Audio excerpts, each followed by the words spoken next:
ನಮಸ್ಕಾರ. ಅರಿವು ಯೂಟ್ಯೂಬ್ ಚಾನಲ್ಗೆ ತಮಗೆಲ್ಲ ಮತ್ತೊಮ್ಮೆ ಸ್ವಾಗತ. ಅರಿವು ಚಾನಲ್ನಲ್ಲಿ ಈಗಾಗಲೇ 70ಕ್ಕಿಂತ ಹೆಚ್ಚು ವಿಡಿಯೋಗಳನ್ನು ನಾವು ವೀಕ್ಷಕರ ಮುಂದೆ ಇಟ್ಟಿದ್ದೇವೆ. ತಾವೆಲ್ಲ ಭಾಳ ಉತ್ಸಾಹದಿಂದ ನಮ್ಮನ್ನು ಪ್ರೋತ್ಸಾಹಿಸ್ತಾ ಇದ್ದೀರಾ. ಎಷ್ಟೋ ಲೈಕ್ಗಳು ಬರ್ತಾ ಇವೆ, ಕಮೆಂಟ್ಗಳು ಬರ್ತಾ ಇವೆ. ಮತ್ತು ಇತ್ತೀಚಿನ ನನ್ನ ವ್ಯಕ್ತಿತ್ವ ನಿರ್ಮಾಣಕಾರಿ ಸರಣಿ ಮಾಲಿಕೆ ಅಂತ ಹೇಳ್ಬೋದಾದಂತಹ ಬದುಕು, ಯಶಸ್ವಿ, ಗುರಿ, ಯಶಸ್ಸು, ಗುರಿ ಇವುಗಳನ್ನು ಕುರಿತಾದಂಥ ವಿಡಿಯೋಗಳಿಗೆ ಕೆಲವು ಉತ್ತಮ ಪ್ರತಿಕ್ರಿಯೆಗಳು ಕಂಡು ಬರ್ತಾ ಇದೆ. ನಮ್ಮ ಚಾನೆಲ್ನ ಒಂದು ಉದ್ದೇಶ ಕೂಡ ಅಷ್ಟೇ, ಯುವಜನರಿಗೆ ಮತ್ತು ಸಾಮಾನ್ಯರಿಗೆ ಬೇಕಾದಂತಹ ಬದುಕಿಗೆ ಬೇಕಾದಂತಹ ಮೌಲ್ಯಗಳನ್ನು ಮತ್ತು ಪೋಷಕವಾದ ಅಂಶಗಳನ್ನು ಒದಗಿಸಿಕೊಡೋದು. ಈ ನಿಟ್ಟಿನಲ್ಲಿ ನಮ್ಮ ಕಳೆದ ಕೆಲವು ವಿಡಿಯೋಗಳನ್ನು ತಾವು ಗಮನಿಸಿದಾಗ ಬದುಕು, ಯಶಸ್ಸು, ಗುರಿ ಮತ್ತು ದಾರಿ ಇವುಗಳನ್ನು ಕೇಂದ್ರೀಕೃತವಾಗಿಟ್ಕೊಂಡು ನಾನು ಮಾತನಾಡ್ತಾ ಇದ್ದೀನಿ. ಇವತ್ತು ನಾನು ಅದನ್ನು ಮುಂದುವರಿಸ್ತಾ ಇದ್ದೀನಿ. ಅಂದರೆ ಈಗಾಗಲೇ ಅವುಗಳ ಸ್ಥೂಲ ಸ್ವರೂಪ ನಮಗೆ ಗೊತ್ತಾಗಿದೆ. ಆದರೆ ಸೂಕ್ಷ್ಮ ಸ್ವರೂಪಕ್ಕೆ ಬೇಕಾದಂತಹ ಏನೇನು ಅಂಶಗಳು ಇದೆ ಅದನ್ನು ಕುರಿತು ನಾನು ಈ ಒಂದು ಸರಣಿಯಲ್ಲಿ ಮಾತನಾಡ್ತಾ ಇದ್ದೀನಿ. ಈ ಸಕ್ಸಸ್ ಕೋಶಂಟ್ ಅಂತ ನಾವು ಕರಿತೀವಿ. ಅಂದರೆ ಯಶಸ್ಸಿನ ಸೂಚ್ಯಂಕಗಳು, ಸಕ್ಸಸ್ ಕೋಶಂಟ್ ಏನೇನು ಬೇಕಾಗತ್ತೆ. ಒಬ್ಬ ಮನುಷ್ಯ ಜೀವನದಲ್ಲಿ ಯಶಸ್ವಿ ಆಗಬೇಕಾದ್ರೆ ಈ ಸಕ್ಸಸ್ ಕೋಶಂಟ್ ಬೇಕು. ಯಾವ ಸೂಚ್ಯಂಕಗಳು ನಮ್ಮ ಬದುಕಿನಲ್ಲಿ ಅಳವಡಿಕೆ ಆದರೆ ಅದರಿಂದ ನಮ್ಮ ಬದುಕು ಉತ್ತಮ ಫಲಿತಾಂಶವನ್ನು ಪಡೆಯಬಹುದು ಅನ್ನೋದನ್ನು ಕುರಿತು ನಾವಿವತ್ತು ನೋಡ್ತಾ ಇದ್ದೇವೆ. ಯಶಸ್ಸು ಅನ್ನುವಾಗ ಮೊದಲನೇದಾಗಿ ಹಿಂದೆ ಈಗಾಗಲೇ ಅದನ್ನ ನಾವು ಡಿಫೈನ್ ಮಾಡ್ಕೊಂಡ್ಬಿಟ್ಟಿದ್ದೀವಿ. Success is the progressive realisation of a worthy ideal ಅಂತ. ಅದು ಒಂದು ಡೆಫಿನೇಷನ್ ಆಯಿತು. ಆದರೆ ಇನ್ನೊಂದು ಮಾತನ್ನು ನಾನು ತಮ್ಮ ಗಮನಕ್ಕೆ ತರ್ತೇನೆ. ಇದೊಂದು ಪ್ರಶ್ನೆನೂ ಆಗ್ಬೋದು ಅಥವಾ ಇದೊಂದು ಹೇಳಿಕೆನೂ ಆಗ್ಬೋದು. ಏನು ಅಂದರೆ, ಬುದ್ಧಿವಂತರೆಲ್ಲ ಯಶಸ್ವಿಗಳಲ್ಲ ಅಲ್ವಾ? ಬುದ್ಧಿವಂತರೆಲ್ಲ ಯಶಸ್ವಿಗಳಲ್ಲ. ಈ ಹೇಳಿಕೆಯನ್ನು ನಾವು ಕೇಳಿಸ್ಕೊಂಡಾಗ ನಿಜ ಅನಿಸುತ್ತೆ. ಇನ್ನೊಂದ್ಸಲ ಅದು ಹೇಗೆ ನಿಜ ಅಲ್ಲ ಅನಿಸುತ್ತೆ. ಆದರೆ ಇದೆರಡೂ ಆಲೋಚನೆ ಕೂಡ ಸರಿಯಾದದ್ದೇ. ಯಾತಕ್ಕೆ ಅಂದರೆ, ಸಕ್ಸಸ್ ಅಥವಾ ಯಶಸ್ಸು ಅನ್ನೋದು ವ್ಯಕ್ತಿಯಿಂದ ವ್ಯಕ್ತಿಗೆ ಭಿನ್ನವಾಗುವಂಥದ್ದು. ಅಂದರೆ ಅವನ ಆಂತರಿಕ ಮೌಲ್ಯ, ಸಮಾಜದ ಅಪೇಕ್ಷೆ ಮತ್ತು ನಿರೀಕ್ಷೆ ಇವುಗಳನ್ನೆಲ್ಲವನ್ನ ಹಿನ್ನೆಲೆಯಲ್ಲಿ ಆ ವ್ಯಕ್ತಿ ಮನಸ್ಸಿನಲ್ಲಿಟ್ಕೊಂಡು ತಾನು ಯಶಸ್ಸು ಅಥವಾ ಗುರಿಯನ್ನು ಕಲ್ಪಿಸ್ಕೊಂಡಿರ್ತಾನೆ. ಹೀಗಾಗಿ ಒಬ್ಬನಿಗೆ ಹೆಚ್ಚಿನ ಹಣ ಮಾಡೋದು ಒಂದು ಯಶಸ್ಸು ಅನ್ನಿಸ್ಕೊಳ್ಬೋದು. ಮತ್ತೊಬ್ಬರಿಗೆ ಅತಿ ಹೆಚ್ಚಿನ ಅಧಿಕಾರವನ್ನು ಗಳಿಸೋದು ಯಶಸ್ಸು ಅನ್ನಿಸ್ಕೊಳ್ಬೋದು. ಮತ್ತೊಬ್ಬರಿಗೆ ಸಮಾಜದಿಂದ ರೆಕಗ್ನಿಷನ್ನು, ಅವಾರ್ಡ್ಸು, ಪ್ರೈಸಸ್ಸು, ಆನರ್ಸು, ಈ ಪ್ರಶಸ್ತಿ, ಪುರಸ್ಕಾರ ಇವೆಲ್ಲವೂ ಕೂಡ ಬೇಕು ಅಂತ ಅನ್ನಿಸ್ಬೋದು. ಇದು ಯಶಸ್ಸಿನ ಮಾನದಂಡ ಅವರದ್ದು ಕಲ್ಪನೆಯಲ್ಲಿ. ಇನ್ನು ಕೆಲವರಿಗೆ ಇದು ಯಾವುದೂ ಅಲ್ಲ, ನಾನಾಗಿರುವುದು ಅಂದರೆ ಪೂರ್ತಿ ಬದುಕಿನಿಂದ ಬಹಿರ್ಮುಖರಾಗುವುದು, ಅಂತರಂಗದಲ್ಲಿ ಆನಂದವನ್ನು ಕಂಡುಕೊಳ್ಳೋದು, ಅದು ಯಶಸ್ಸು ಅಂತ ಕೂಡ ಕೆಲವರು ಹೇಳ್ತಾರೆ ಅಥವಾ ಅದನ್ನು ಸಾಧಿಸ್ಕೊಳ್ತಾರೆ ಜೀವನದಲ್ಲಿ. ಆದರೆ ಇದರ ಮಾಪಕಗಳು, ಮೆಷರಿಂಗ್ ಯೂನಿಟ್ಸ್ ಯಾವುದು ಅಂದರೆ, ಅಂತಿಮವಾಗಿ ಅದು ಹೊರಗಿನಿಂದ ನಮ್ಮನ್ನು ಗುರುತಿಸೋದು ಒಂದು ಭಾಗ. ಆದರೆ ನಮ್ಮ ವೃತ್ತಿಯಲ್ಲಿ ನಮಗೆ ಸಂತೋಷ ಇದೆಯಾ, ನಮ್ಮ ವೃತ್ತಿಯಲ್ಲಿ ನಮಗೆ ಸಮಾಧಾನ ಇದೆಯಾ, ಇದು ಸಕ್ಸಸ್ನ ಒಂದು ಮಾನದಂಡ ಆಗಬೇಕು, ಯಶಸ್ಸಿನ ಒಂದು ಮಾನದಂಡ ಆಗಬೇಕು. ನಮಗೆ ಎಷ್ಟೇ ಸಂಬಳ ಬರ್ಬೋದು, ಎಷ್ಟೇ ಉತ್ತಮ ಅಧಿಕಾರ ಇರ್ಬೋದು, ಅದರಿಂದ ನಮಗೆ ಸಮಾಧಾನ, ಸಂತೋಷ ಇಲ್ಲ ಅಂದರೆ ನಾವು ವೃತ್ತಿ ಜೀವನದಲ್ಲಿ ಯಶಸ್ವಿಗಳಲ್ಲ. ಹಾಗೇನೆ ಸಂಬಂಧಗಳಲ್ಲಿ, ಸಾಮಾಜಿಕ ಸಂಬಂಧ ಇರ್ಬೋದು, ಕುಟುಂಬದ ಸಂಬಂಧಗಳಿರ್ಬೋದು, ಸ್ನೇಹ ಸಂಬಂಧಗಳಿರ್ಬೋದು, ಇಲ್ಲೂ ಕೂಡ ಅಷ್ಟೇ. ಅಲ್ಲಿ ಒಂದು ಓಪನ್ನೆಸ್ ಇಲ್ಲ, ಅಲ್ಲಿ ಒಂದು ಮುಕ್ತ ವಾತಾವರಣ ಇಲ್ಲ, ಅಲ್ಲಿ ಸಂತೋಷ ಇಲ್ಲ, ಅಲ್ಲಿ ಸಂಭ್ರಮ ಇಲ್ಲ ಅಂತಾದರೆ ಆ ಸಂಬಂಧ ಯಶಸ್ವಿ ಅಲ್ಲ ಅಂತ. ಅಂದರೆ ಮುಖ್ಯವಾದ 3 ಮಜಲುಗಳನ್ನು ನಾವು, 3 ಅಂಶಗಳನ್ನು ನೋಡಬೇಕು. ಯಶಸ್ಸು ನಮ್ಮ ಜೀವನದಲ್ಲಿ ಇದೆಯಾ ಇಲ್ವಾ ಅಂದರೆ, ಒಂದು ವೃತ್ತಿ, ಇನ್ನೊಂದು ಸಾಮಾಜಿಕ ಸಂಬಂಧ ಅಥವಾ ನಮ್ಮ ಕೌಟುಂಬಿಕ ಸಂಬಂಧ, ಮೂರನೇದು ನಮ್ಮ ವೈಯಕ್ತಿಕ ಬೆಳವಣಿಗೆ. ನಾವು ಬೆಳೀತಾ ಇದ್ದೀವ, ಯಾಕೆಂದರೆ ಹೊರಗಡೆಯವ್ರಿಗೆ ಗೊತ್ತಾಗಲ್ಲ, ನಮ್ಮ ಬೆಳವಣಿಗೆ ನಮ್ಮ ಅಂತರಂಗಕ್ಕೆ ಗೋಚಿಸುತ್ತೆ. Am I a better human being than yesterday. ನಾನು ನೆನ್ನೆಗಿಂತ ಇವತ್ತು ಉತ್ತಮ ವ್ಯಕ್ತಿ ಆಗಿದ್ದೀನಾ? ಈ ಒಂದು ಪ್ರಶ್ನೆಗೆ ಉತ್ತರವನ್ನು ನಾವು ಪ್ರತಿದಿನ ಕಂಡುಕೊಂಡು ನಮ್ಗೆ ಅದರಿಂದ ಹೌದು, ನಾನು ನೆನ್ನೆಗಿಂತ ಇವತ್ತು ಉತ್ತಮ ಅಂತ ಅನಿಸಿದರೆ ಅದು ಯಶಸ್ಸು, ಅದು ಯಶಸ್ವಿ ಜೀವನ ಅಂತ.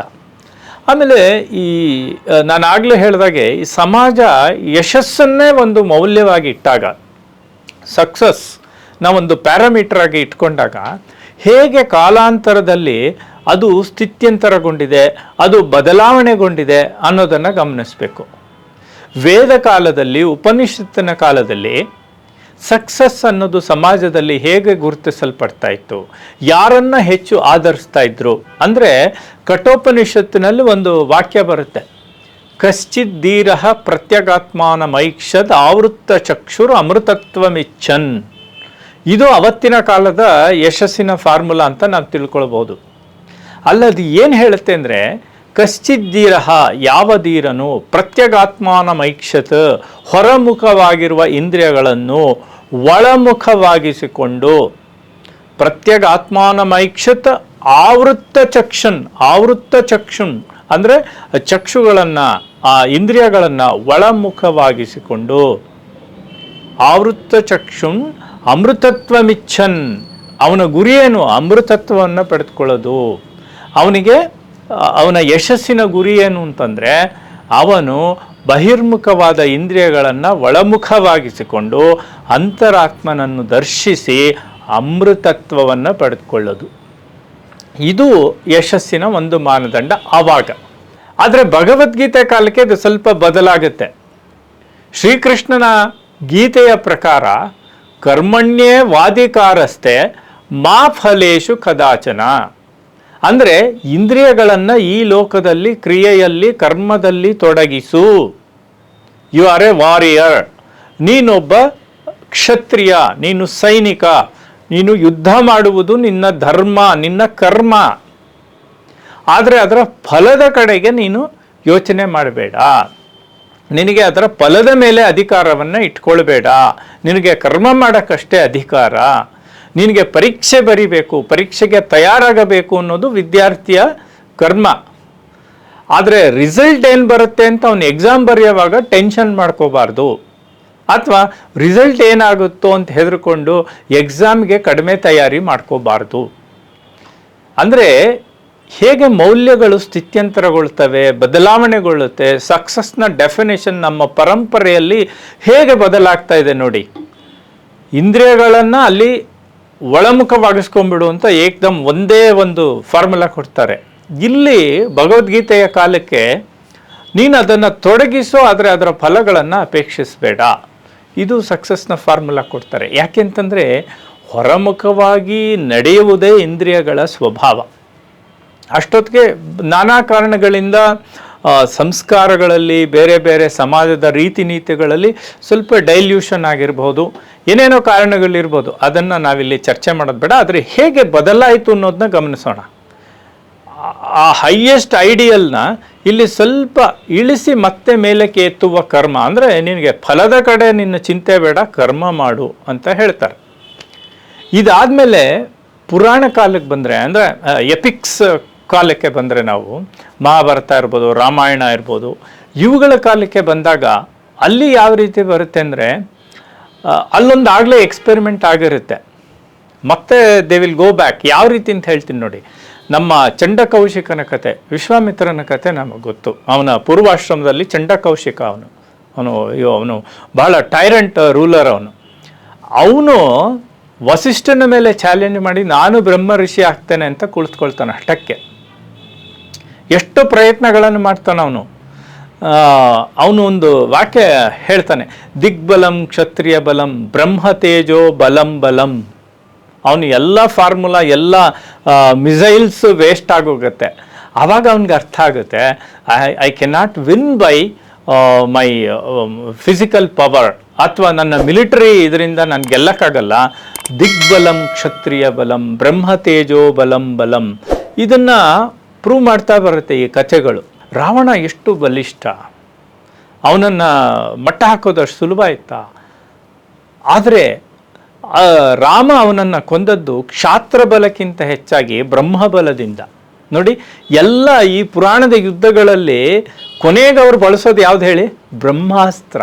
ಈ ಬ್ರಹ್ಮ ಅನ್ನೋ ಮೌಲ್ಯನೇ ಅಲ್ಲಿ ಹೆಚ್ಚಿಂದು ಅಂತ. ಇದು ಇನ್ನೊಂದು ವಿವೇಚನೆ. ಇದು ಪುರಾಣ ಕಾಲಕ್ಕಾಗೋಯ್ತು.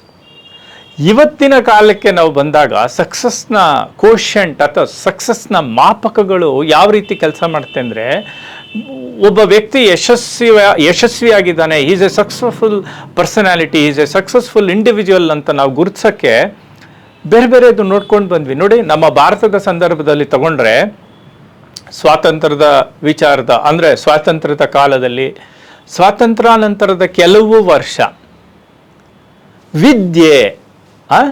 ವಿದ್ಯೆ ಮುಖ್ಯವಾಗಿತ್ತು ಅವಾಗ. ನಮಗೆ ಯಾರು ಎಜುಕೇಟೆಡ್ಡು, ಯಾರು ಅವಾಗ ಒಂದು SSLC ನೀವು ಪಾಸ್ ಆಗಿಬಿಟ್ರೆ ಎತ್ತಿನ ಗಾಡೀಲಿ ಊರಲ್ಲಿ ಮೆರವಣಿಗೆ ಮಾಡೋರು. ವಿದ್ಯೆಗೆ ಪ್ರಾಮುಖ್ಯತೆ ಇತ್ತು ಅಲ್ವಾ? ವಿದ್ಯೆಗೆ ಎಲ್ಲ ಕಡೆ ಆದರವಿದೆ, ಸನ್ಮಾನವಿದೆ. ಆ ಸುಭಾಷಿತಗಳು, ಶ್ಲೋಕಗಳು ಅವನ್ನು ನಾವಲ್ಲಿ ನೋಡ್ತೇವೆ ಹೆಚ್ಚಾಗಿ.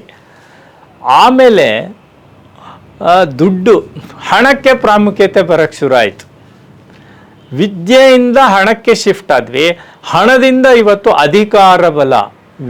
ವಿದ್ಯೆ ಇದೆಯೋ ಇಲ್ವೋ, ಹಣ ಇದೆ ಅಂತಂದರೆ ಅದನ್ನು ಉಳಿಸ್ಕೊಳ್ಳೋಕ್ಕಾದರೂ ಅಧಿಕಾರ ಬೇಕು ಅನ್ನೋ ಒಂದು ಸಿದ್ಧಾಂತಕ್ಕೆ ಬಂದ್ಬಿಟ್ಟಿದ್ದೀವಿ.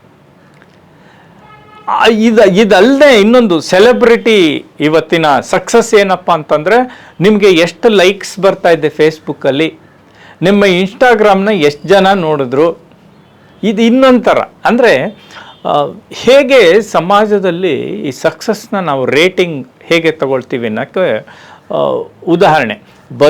ಬರೀ ಕೇವಲ ನಮ್ಮ ಡಿಜಿಟಲ್ ಮೀಡಿಯಾಗೆ TRP ಲೆಕ್ಕ ಬರಲ್ಲ. ನಮ್ಮ ಬದುಕೂ total recognising percentage of the people. ನೀವು TRPಗೆ ಏನಾರ ಬೇರೆ ಅಲ್ಲಿ ಡೆಫಿನೇಷನ್ ಹೇಳ್ಕೊಡಿ. ಇಲ್ಲಿ ನಾನು ಹೇಳೋದು ಸಕ್ಸಸ್ ಇವತ್ತು ನಮ್ಮ ಮನಸ್ಸುಗಳಲ್ಲಿ, ನಿಮ್ಮ ಮನಸ್ಸುಗಳಲ್ಲಿ ಏನಿದೆ ಅಂದರೆ total recognition of the people about us. That is the definition of new TRP ಅಂತ ನಾನು ಹೇಳಕ್ಕೆ ಬಯಸ್ತೀನಿ. ಇವೆಲ್ಲ ಸಕ್ಸಸ್ನ ಬೇರೆ ಬೇರೆ ರೀತಿಯಲ್ಲಿ ನೋಡುವಂತಹ ಮಾಪಕವನ್ನು ನಾವು ಗುರುತಿಸ್ಕೊಂಡಿರುವ ಕ್ರಮ. ಇದು ಯಾವುದು ಸರಿ ತಪ್ಪು ಅಂತಲ್ಲ, ನಾನು ಇವುಗಳನ್ನು ನಿಮ್ಮ ಗಮನಕ್ಕೆ ತರ್ತಾ ಇದ್ದೀನಿ ಅಷ್ಟೆ. ಇದಾದಮೇಲೆ ಇನ್ನೊಂದು ಮುಖ್ಯವಾದ ವಿಷಯವನ್ನು ನಾನು ಹೇಳಿಬಿಡಬೇಕು. ಇವತ್ತು ಯಾರನ್ನ ನಾವು ಹೂಡಿಕೆ ಅಥವಾ ಬಂಡವಾಳದಲ್ಲಿ ಬ್ರಹ್ಮ ಅಂತ ಕರಿತೀವಿ, ಅವನ್ನ ಒಂದು ಮಾನದಂಡವಾಗಿ ಇಟ್ಕೊಂಡಿದ್ದೀವಿ. ವಾರನ್ ಬಫೆಟ್ ಅವನು ಒಂದು ಕಡೆ ಹೇಳ್ತಾನೆ, success is getting what you want, happiness is wanting what you get. Success is getting what you want, happiness is wanting what you get. ಇದನ್ನು ಅರ್ಥ ಅವನು ನೋಡಿ, ಅವನು ಹಣ ಹೂಡಿಕೆಯಲ್ಲಿ ಪ್ರಚಂಡ ಬುದ್ಧಿವಂತ. ಅವನು ಹೇಳ್ತಾ ಇರೋ ಮಾತಿದು ಏನಂದರೆ, ನಿನಗೆ ಬೇಕಾದ್ದನ್ನು ಪಡೆದುಕೊಳ್ಳೋದು ಯಶಸ್ಸು, ನಿನಗೆ ಬೇಕಾದ್ದನ್ನು ಪಡೆದುಕೊಳ್ಳೋದು ಯಶಸ್ಸು. ಆದರೆ ಪಡೆದುಕೊಂಡದ್ದನ್ನು ಬಯಸಿ ಅನುಭವಿಸುವುದು ಸಂತೋಷ. ಎರಡಕ್ಕೂ ವ್ಯತ್ಯಾಸ ಇದೆ. ಸಕ್ಸಸ್ ಅಂದರೆ ನಿನಗೆ ಬೇಕಾದ್ದನ್ನು ಪಡ್ಕೊಳ್ಳೋದಂತೆ, ಆದರೆ ನೀನು ಪಡ್ಕೊಂಡಿದ್ದನ್ನು ಅನುಭವಿಸೋದಿದೆಯಲ್ಲ ಅದು ಸಂತೋಷ. ನೀವೆಲ್ಲ ಸಂಪಾದಿಸಿ ಎಲ್ಲ ಸಿಕ್ಕಾಪಟ್ಟೆ ಇದು ಮಾಡಿ ಆರೋಗ್ಯ ಕುಸಿದೋದ್ರೆ, ಅಥವಾ ನೀವು ಯಾವುದೋ ಕಾರಣದಿಂದ ನಿಮಗೆಲ್ಲವೂ ದೊರೆತು ನೀವು ಅದನ್ನು ಅನುಭವಿಸುವಂತಹ ಅವಕಾಶ ಸಿಗ್ತಾ ಇದ್ರೆ ಅಲ್ವಾ?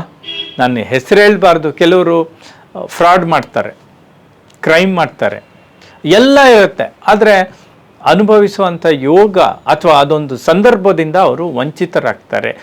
ಈ ಒಂದು ಸಣ್ಣ ದೌರ್ಬಲ್ಯಗಳನ್ನು ಮೀರಬೇಕು, ಅಥವಾ ಈ ಸಕ್ಸಸ್ ಮತ್ತು ಹ್ಯಾಪಿನೆಸ್ನ ಈಕ್ವೇಟ್ ಮಾಡ್ಕೊಳ್ಳೋಕ್ಕೆ, ಸಮತೋಲನ ಮಾಡ್ಕೊಳ್ಳೋಕ್ಕೆ ಕೆಲವು ಅಂಶಗಳಿದೆ. ಅದನ್ನು ನೋಡೋದಕ್ಕೆ ಮುಂಚೆ ಇನ್ನೊಂದಷ್ಟು ಉದಾಹರಣೆಗಳನ್ನು ನಾವು ನೋಡಬೇಕು.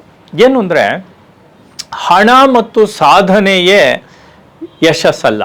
ಹಣ ಗಳಿಸೋದು ಒಂದು ಮಟ್ಟಕ್ಕೆ ಸರಿ, ಆದರೆ ಅದಾದ ಮೇಲೆ ಅದೇ ಒಂದು ಸಾಧನೆ ಅಂತ ತಿಳ್ಕೊಳ್ಳೋದು ತಪ್ಪಾಗುತ್ತೆ. ಉದಾಹರಣೆಗೆ ಜಾನ್ ಡಿ ರಾಕ್ಫೆಲ್ಲರ್ ಅತ್ಯಂತ ಶ್ರೀಮಂತನಾಗಿದ್ದ ಅಮೇರಿಕದಲ್ಲಿ.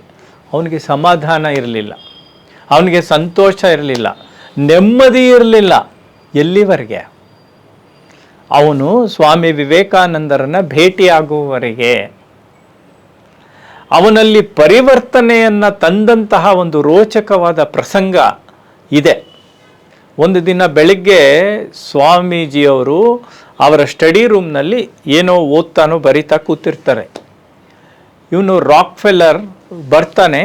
ಅವನನ್ನು ಇವರು ಇನ್ನೊಬ್ಬರು ಪರಿಚಿತರು, ಅವರು ಆಗರ್ಭ ಶ್ರೀಮಂತರೆ, these are all very influential people in America. ಕರ್ಕೊಂಬಂದಿರ್ತಾರೆ.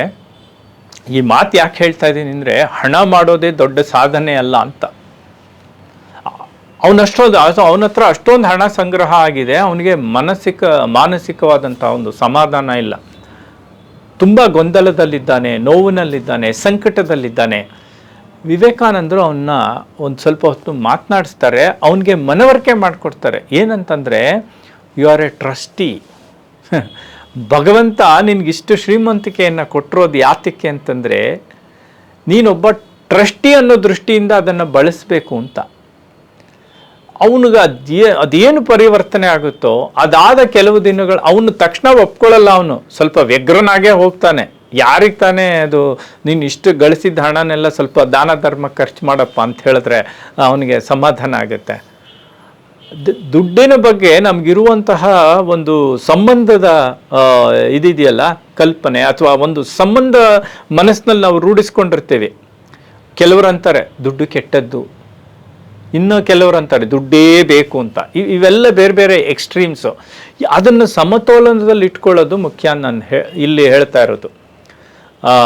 ವಿವೇಕಾನಂದರು ಅವನಿಗೆ ಮನವರಿಕೆ ಮಾಡಿಕೊಟ್ಟ ಮೇಲೆ ಆ ಕ್ಷಣದಲ್ಲಿ ಅವನು ಒಪ್ಪದೇ ಇದ್ದರೂ ಅವನು ಹೊರಟೋಗ್ತಾನೆ.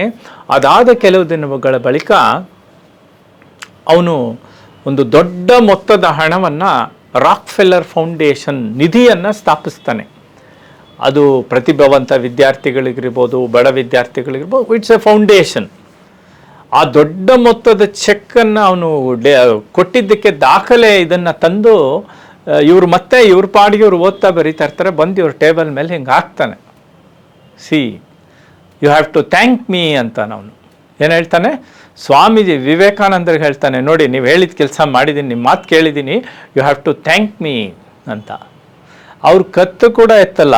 ಅವ್ರು ಅದನ್ನು ಹಿಂಗೆ ಕಣ್ಣಾಡಿಸಿ ಅವನ ಕಡೆ ತಿರುಗು ನೋಡಲ್ಲ, ಹಂಗೆ ಹೇಳ್ತಾರೆ, it is you who have to thank me. ಯಾಕೆಂದರೆ ಅವನಿಗೆ ಅರ್ಥ ಆಗುತ್ತೆ. ಯಾಕೆಂದರೆ ಅವನ ಬದುಕಿನಲ್ಲಿ ಹಣವೇ ಯಶಸ್ಸು ಅಂದ್ಕೊಂಡು ಅವನಿಗೆ ಒಂದು ಬದಲಾವಣೆಯನ್ನು ತಂದು ಕೊಟ್ಟಿರ್ತಾರೆ. ಅದಾದಮೇಲೆ ಅವನು ತುಂಬ ಕೆಲಸಗಳನ್ನು ಮಾಡ್ತಾನೆ. ಈ ರೀತಿಯಲ್ಲಿ ನಾನೇನು ಹೇಳ್ತಾ ಇದ್ದೀನಿ ಅಂದರೆ, ಹಣವೇ ಸಾಧನೆ ಅಲ್ಲ. ಇನ್ನೊಂದು ವೃತ್ತಿ ಸಾಧನೆ ಅಂದರೆ, ನಮ್ಮ ವೃತ್ತಿಯಲ್ಲಿ ನಾವು ಯಾವುದೋ ಒಂದು ಉನ್ನತ ಹುದ್ದೆಯನ್ನು ತಲುಪಿದ ಮೇಲೆ ಅದೇ ದೊಡ್ಡ ಸಾಧನೆ ಅಂತ ಅಂದ್ಕೊಳ್ಳಬಾರ್ದು. ನಾವು ಯಾವತ್ತೂ ನೆನೆಸ್ಕೊಂಡು ಕೈ ಮುಗಿಬೇಕಾದಂತಹ ನಮ್ಮ ರಾಷ್ಟ್ರದ ರಾಷ್ಟ್ರಪತಿಯಾಗಿದ್ದವರು ಯಾರು, ಅಬ್ದುಲ್ ಕಲಾಂ ಸಾಹೇಬರು. ಅಷ್ಟು ಸರಳ ವ್ಯಕ್ತಿ, ಅಷ್ಟು ಉನ್ನತ ಹುದ್ದೆಯಲ್ಲಿದ್ದವರು. ಒಂದು ಸೂಟ್ ಕೇಸ್ ಇಟ್ಕೊಂಡು ರಾಷ್ಟ್ರಪತಿ ಭವನಕ್ಕೆ ಹೋಗಿ ಅದೇ ಸೂಟ್ ಕೇಸಲ್ಲಿ ತಮ್ಮ ಬಟ್ಟೆ ಬರೆ ತಗೊಂಡು ಆಚೆ ಬಂದವರು. ನಾನು ಹೇಳಬಾರ್ದು, ಕೆಲವರೆಲ್ಲ ತಾವು ದೊಡ್ಡ ರಾಜಕೀಯ ನಾಯಕರು, ರಾಜಕೀಯ ಮುಖಂಡರು ತಾವಿದ್ದಂಥ ಬಂಗಲೆಗಳ ಅಮೃತ ಶಿಲೆಯ ನೆಲ, ಅದು ಟೈಲ್ಸ್ ದೊಡ್ಡದು, ಅದನ್ನು ಕೂಡ ಎಬ್ಗೊಂಡೋದವ್ರು ಇದ್ದಾರೆ. ಅಂಥ ನಾಯಕರ ನಡುವೆ ಇಂತಹ ಒಬ್ಬ ಆದರ್ಶ ರಾಷ್ಟ್ರಪತಿಯನ್ನು ನಾವು ನೋಡಿದ್ದು ನಮ್ಮ ಭಾಗ್ಯ.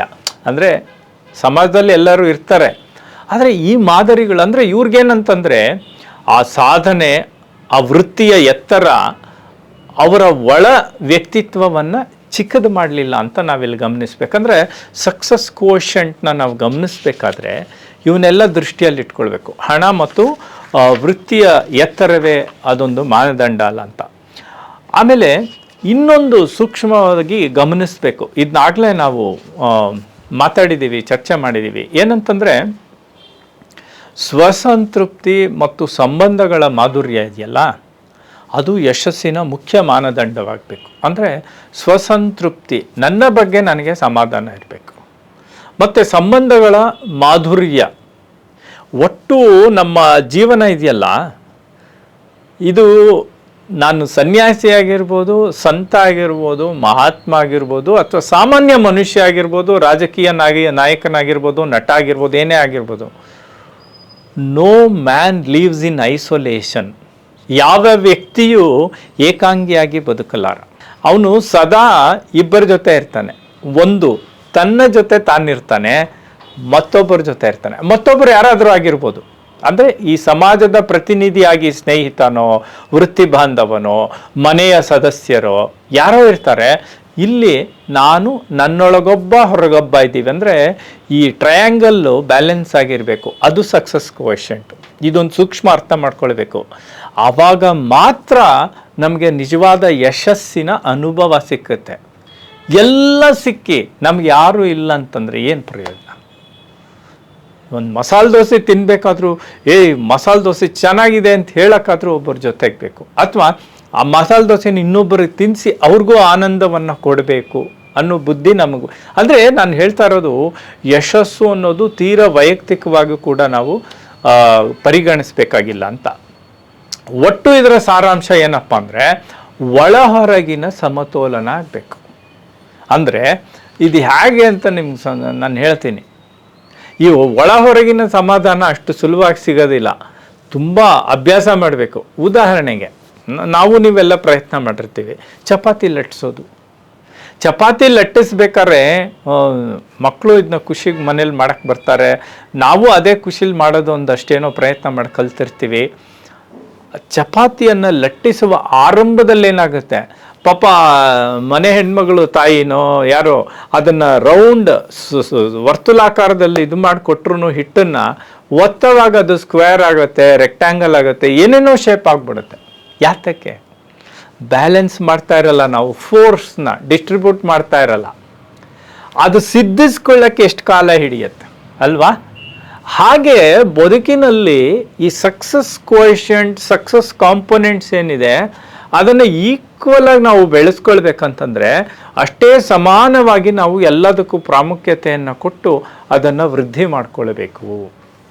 ಅದಕ್ಕೆ ಈಗ ನಾನು ಈ ಯಾವ್ಯಾವ ಅಂಶಗಳನ್ನು ವೃದ್ಧಿ ಮಾಡ್ಕೋಬೇಕು, ಚಪಾತಿ ಲಟ್ಟಿಸ್ಬೇಕು ಅನ್ನೋವಾಗ ಆ 360 ಡಿಗ್ರೀಸ್ ಬ್ಯಾಲೆನ್ಸ್ ಹೇಗೆ ಮಾಡಬೇಕು ಅನ್ನೋದನ್ನು ಅನ್ನೋದನ್ನು ತಲೆಯಲ್ಲಿ ಇಟ್ಕೊಂಡು, ಅದೊಂದು ಚಿತ್ರವನ್ನು ಇಟ್ಕೊಂಡು, ಈಗ ಸಕ್ಸಸ್ ಕೋಎಫಿಷಿಯಂಟ್ನ ಅಳಿಯೋದಕ್ಕೆ ಯಾವ ಯಾವ ಸೂಚ್ಯಂಕಗಳನ್ನು ನಾವು ಪರಿಗಣಿಸ್ಬೋದು. ಒಂದು ಮಗು ಯಶಸ್ವಿಯಾಗಿ ಬೆಳೆಯುತ್ತೆ ಅಥವಾ ಒಬ್ಬ ವ್ಯಕ್ತಿ ಯಶಸ್ವಿಯಾಗಿ ಜೀವನದಲ್ಲಿ ಮುನ್ನುಗ್ಗುತ್ತಾನೆ ಅಂತಂದರೆ ಅವನೊಳಗೆ ಏನೆಲ್ಲ ಅಂಶಗಳಿರಬೇಕು, ಸೂಚ್ಯಂಕಗಳಿರಬೇಕು, ಪ್ಯಾರಾಮೀಟರ್ಸ್ ಇರಬೇಕು ಅಂತ ನಾವಿವಾಗ ನೋಡೋಣ. ಇಂಟೆಲಿಜೆನ್ಸ್ ಕೋಎಫಿಷಿಯಂಟ್, ಇವಾಗ ಬುದ್ಧಿಶಕ್ತಿ ಸೂಚ್ಯಂಕ ಅಂತ ಕರಿತೀವಿ. ನಾವು ಕೆಲವೆಲ್ಲ ದಯವಿಟ್ಟು ಕ್ಷಮಿಸಬೇಕು, ಇಂಗ್ಲೀಷ್ ಪದಗಳು ಧಾರಾಳವಾಗಿ ಬರುತ್ತೆ. ಯಾಕೆಂದರೆ ಈ ಟೆಕ್ನಿಕಲ್ ಇದನ್ನು ನಾನು ಅಚ್ಚ ಕನ್ನಡದಲ್ಲಿ ಹೇಳಿಬಿಟ್ರೆ ನಾನು 3-4 ಜನ ವಿದ್ವಾಂಸರ ಹತ್ರ ಮಾತನಾಡಿ ಪಟ್ಟಿ ಮಾಡ್ಕೊಂಡಿದ್ದೀನಿ. ಅಚ್ಚ ಕನ್ನಡವನ್ನು ನಾನು ಬಳಸಿದರೆ ಬಹುಶಃ ಕೇಳುಗರಿಗೆ ಕಷ್ಟ ಆಗುತ್ತೆ ಅಂಥೇಳಿ ನಾನು ಸ್ವಲ್ಪ ಇಂಗ್ಲೀಷನ್ನು ಬೆರೆಸ್ಕೊಳ್ತೇನೆ, ಕ್ಷಮಿಸಬೇಕು. ಬುದ್ಧಿಶಕ್ತಿ ಸೂಚ್ಯಂಕ ಅನ್ನೋದು ಮೊದಲನೇದು, ಇಂಟೆಲಿಜೆನ್ಸ್ ಕೋಎಫಿಷಿಯಂಟ್. ಎರಡನೇದು ಎಮೋಷನಲ್ ಕೋಎಫಿಷಿಯಂಟ್, ಇದು ಭಾವನೆಗಳ ಸೂಚ್ಯಂಕ ಅಥವಾ ಭಾವನಾತ್ಮಕ ಸೂಚ್ಯಂಕ. ಭಾವನೆಗಳಿಗೆ ಸಂಬಂಧಪಟ್ಟಿದ್ದು ಅಂದಾಗ ಕೇವಲ ನಮ್ಮ ಭಾವನೆ ಅಂತ ಅರ್ಥೈಸಬಾರ್ದು. ನನ್ನೊಳಗೆ ಏನೇನು ಭಾವನೆಗಳು ಬರುತ್ತೆ, ಉದ್ರೇಕಗಳು ಬರುತ್ತೆ, ಭಾವಾವೇಗಗಳು ಬರುತ್ತೆ, ಅದನ್ನು ನಾನು ಹೇಗೆ ಗ್ರಹಿಸ್ತೀನಿ ಮತ್ತು ಅದಕ್ಕೆ ನಾನು ಹೇಗೆ ಪ್ರತಿಕ್ರಿಯಿಸ್ತೀನಿ, ಇದು ಒಂದು ಭಾಗ. ಆದರೆ ನನ್ನ ಎದುರಿರುವಲ್ಲಿ ಅಥವಾ ನಾನು ಯಾರ ಜೊತೆ ಇಂಟ್ರ್ಯಾಕ್ಟ್ ಮಾಡ್ತಾ ಇದ್ದೀನಿ ಅವರಲ್ಲಿ ಆ ಭಾವನೆಗಳು ಬಂದಾಗ, ಕೋಪ, ಉದ್ವೇಗ, ಹತಾಶೆ, ತಿರಸ್ಕಾರ ಇವೆಲ್ಲ ಬಂದಾಗ ನಾನು ಹೇಗೆ ಅವಕ್ಕೆ ಪ್ರತಿಕ್ರಿಯಿಸ್ತೀನಿ, ಗ್ರಹಿಸ್ತೀನಿ, ಪ್ರತಿಕ್ರಿಯಿಸ್ತೀನಿ, ಒಂದು ಅಂಡರ್ಸ್ಟ್ಯಾಂಡಿಂಗ್ ಆ್ಯಂಡ್ ರಿಯಾಕ್ಟಿಂಗ್, ಇದನ್ನು ಗಮನಿಸಬೇಕಾಗುತ್ತೆ. ಇವೆಲ್ಲ ಎಮೋಷನಲ್ ಇಂಟೆಲಿಜೆನ್ಸ್ನ ಒಂದು ಭಾಗ ಅಂತ. ಇದು ಎಷ್ಟು ಸೂಕ್ಷ್ಮ ಅಂದರೆ ಇದರ ತಯಾರಿ ಮಾಡ್ತಾ ಮಾಡ್ತಾ ನನಗೆ ಕೆಲವು ಹೊಸ ಹೊಳಹುಗಳು ಕಾಣಿಸೋದಕ್ಕೆ ಶುರು ಆಯಿತು. ನಮ್ಮ ಬದುಕಿನ ವಿವಿಧ ಮಜಲುಗಳಲ್ಲಿ ಒಂದು ಮಗು ಬೆಳೀತಾ ಇರಬೇಕಾದ್ರೆ ಈ ಎಲ್ಲ ಅಂಶಗಳು ಅದರಲ್ಲಿ ಹೇಗೆ ರೂಪು ತಳೆಯುತ್ತೆ ಅಂತ ಅದ್ಭುತವಾದ ಒಂದು ವ್ಯವಸ್ಥೆ ಇದೆ ಅಂತ ನನಗೆ ಆಶ್ಚರ್ಯ ಆಯಿತು. ಇದೆರಡು ಸುಲಭವಾಗಿ ಅರ್ಥ ಆಗ್ಬಿಡುತ್ತೆ, ಯಾವುದು ಇಂಟೆಲಿಜೆನ್ಸ್ ಕೋಎಫಿಷಿಯಂಟು, ಎಮೋಷನಲ್ ಕೋಎಫಿಷಿಯಂಟು. ಅಡ್ವರ್ಸಿಟಿ ಕೋಯೆಷಂಟ್ ಇದೆಯಲ್ಲ, ಇದು ಬಹಳ ಸೂಕ್ಷ್ಮದ್ದು ಮತ್ತು ಕಷ್ಟದ್ದು.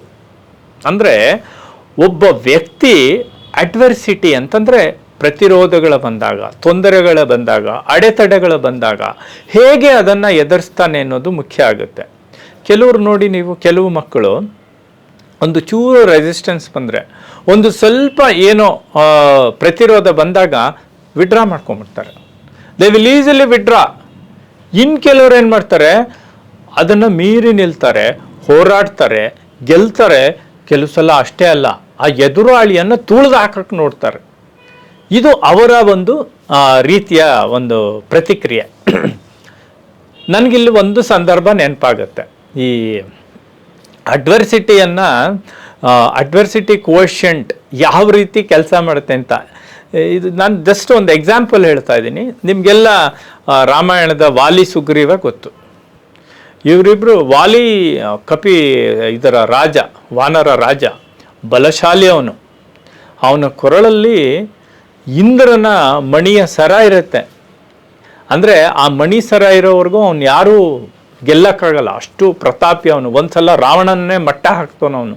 ರಾವಣನಿಗೆ 7 ಸಮುದ್ರದ ನೀರು ಕುಡಿಸಿದ್ದ, ಕಂಕ್ಳಲ್ಲಿ ಸಿಕ್ಸ್ಕೊಂಡವನು. ಈ ಥರದ ವಾಲಿ ಅವನು ಸುಗ್ರೀವ, ಇವರಿಬ್ಬರು ಬಲಿಷ್ಠರೇ. ಸುಗ್ರೀವ ಏನು ಕಡಿಮೆ ಇಲ್ಲ ವಾಲಿ ತಮ್ಮ ಅಂದರೆ. ಆಮೇಲೆ ಮುಂದೆ ನಾವೇ ನೋಡ್ತೀವಲ್ಲ, ಅವರಿಬ್ಬರು ಒಬ್ರಿಗೊಬ್ರು ಬಡದಾಡ್ಕೊಳ್ಳೋವಾಗ ಎಷ್ಟೋ ಹೊತ್ತು ಹೋರಾಡಿದ್ಮೇಲೆ ಸುಗ್ರೀವ ಸೋತು ಓಡೋಗ್ತಾ ಇರ್ತಾನೆ. ಇದಿರಲಿ, ಅಣ್ಣ ತಮ್ಮಂದ್ರಲ್ಲಿ ಇರುತ್ತೀವೋ. ನಾನಿಲ್ಲಿ ಯಾತಕ್ಕೆ ಈ ಅಡ್ವರ್ಸಿಟಿ ಕೋಯೆಷಂಟ್ನ ಉದಾಹರಣೆ ಕೊಡೋಕ್ಕೆ ಇವರ ಪ್ರಸಂಗವನ್ನು ತಗೊಳ್ತೀನಿ ಅಂದರೆ, ಒಂದು ಪ್ರತಿರೋಧವನ್ನು ಬಂದಾಗ, ಒಂದು ಸವಾಲಿನ ಸಂದರ್ಭ ಬಂದಾಗ ಇವರಿಬ್ಬರು ಹೇಗೆ ಪ್ರತಿಕ್ರಿಯಿಸಿದ್ರು ಅನ್ನೋದನ್ನು ನೋಡೋಣ. ಮೊದಲನೇದು, ಅವರು ಇಬ್ಬರು ರಾಕ್ಷಸರನ್ನು ಕೊಲ್ತಾರೆ ಅವರ ಜೀವಮಾನದಲ್ಲಿ, ಮಾಯಾವಿ ಮತ್ತು ದುಂದುಬಿ ಅಂತ. ಈ ದುಂದುಬಿ ರಾಕ್ಷಸನನ್ನು ಸುಲಭವಾಗಿ ವಾಲಿ ಕೊಂದು ಬಿಡ್ತಾನೆ. ಕೊಲ್ಲೋದು ಅಷ್ಟೇ ಅಲ್ಲ, ಅದನ್ನೇ ನಾನು ಹೇಳಿದ್ದು, ಅಡ್ವರ್ಸಿಟಿಯನ್ನು ಯಾವ ಥರ ಸೇರಿಸಿ ಕೊಂದ ಮೇಲೆ ಆ ಹೆಣನ ಸುಮ್ಮನೆ ಬಿಡ್ಬೋದಾಗಿತ್ತಲ್ಲ. ಅವ್ರು ರಕ್ತ ಕಾರ್ಕೊಂಡು ಏನೋ ಆಗಿ ಬಾಡಿ ಇಬ್ಬರೂ ಹೋರಾಡಿರ್ತಾರೆ. ಆಗ ಮಾಡಲ್ಲ ಅವನು. ಅವನಿಗೆ ಇನ್ನೊಂದು ಇದಿರುತ್ತೆ, ಶಾಪ ಇರುತ್ತೆ. ಹೀಗಾಗಿ ಅವನ ಆ ಬಾಡಿಯನ್ನು, ವಾಲಿಗೆ ಯಾಕೆ ಶಾಪ ಬಂತು ಅಂತ ಹೇಳ್ತಾ ಇದ್ದೀನಿ, ಅದನ್ನು ಒದಿತಾನೆ. ಯಾವುದನ್ನು? ಹೆಣವನ್ನು, ದುಂದುಬಿ ಹೆಣವನ್ನು ಒದಿತಾನೆ, ಶವವನ್ನು. ಅದು ರಕ್ತ ಸೋರಿಸ್ಕೊಂಡು ಹೋಗುತ್ತೆ ಬಾಡಿ. ಹೋದಾಗ ಅದರ ಹನಿಗಳು ಋಷ್ಯಮುಖ ಪರ್ವತದಲ್ಲಿ ತಪಸ್ಸು ಕುಳಿದಂತಹ ಒಬ್ಬ ಮಹಾತಪಸ್ವಿ, ಅವನ ಹೆಸರು ನನಗೂ ಮರ್ತೋಯ್ತು, ಋಷ್ಯಶೃಂಗನೇ ಇರ್ಬೋದು ಅಥವಾ ಇನ್ನೊಬ್ಬ ಇರ್ಬೋದು. ಅವನ ತೊಡೆ ಮೇಲೆ ರಕ್ತ ಬೀಳುತ್ತೆ. ಅವನು ಶಾಪ ಕೊಡ್ತಾನೆ, ಯಾರು ಈ ನನ್ನನ್ನು ಅಪವಿತ್ರಗೊಳಿಸಿದ್ರು ಅಥವಾ ಇದಕ್ಕೆ ಕಾರಣರಾದರೋ ಅವರು ಈ ಪ್ರದೇಶಕ್ಕೆ ಕಾಲಿಟ್ಟರೆ ಅವ್ರ ತಲೆ ಓಡೋದು 1000 ಹೋಳಾಗಲಿ ಅಂತ ಶಾಪ ಕೊಟ್ಬಿಡ್ತಾನೆ. ಆಯಿತಾ?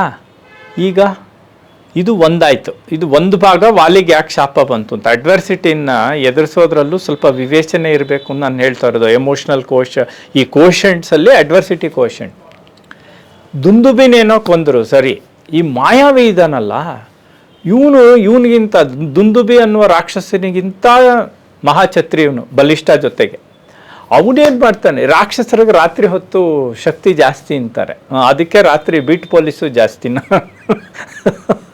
ನಮ್ಮಲ್ಲಿ ಇರಲಿ.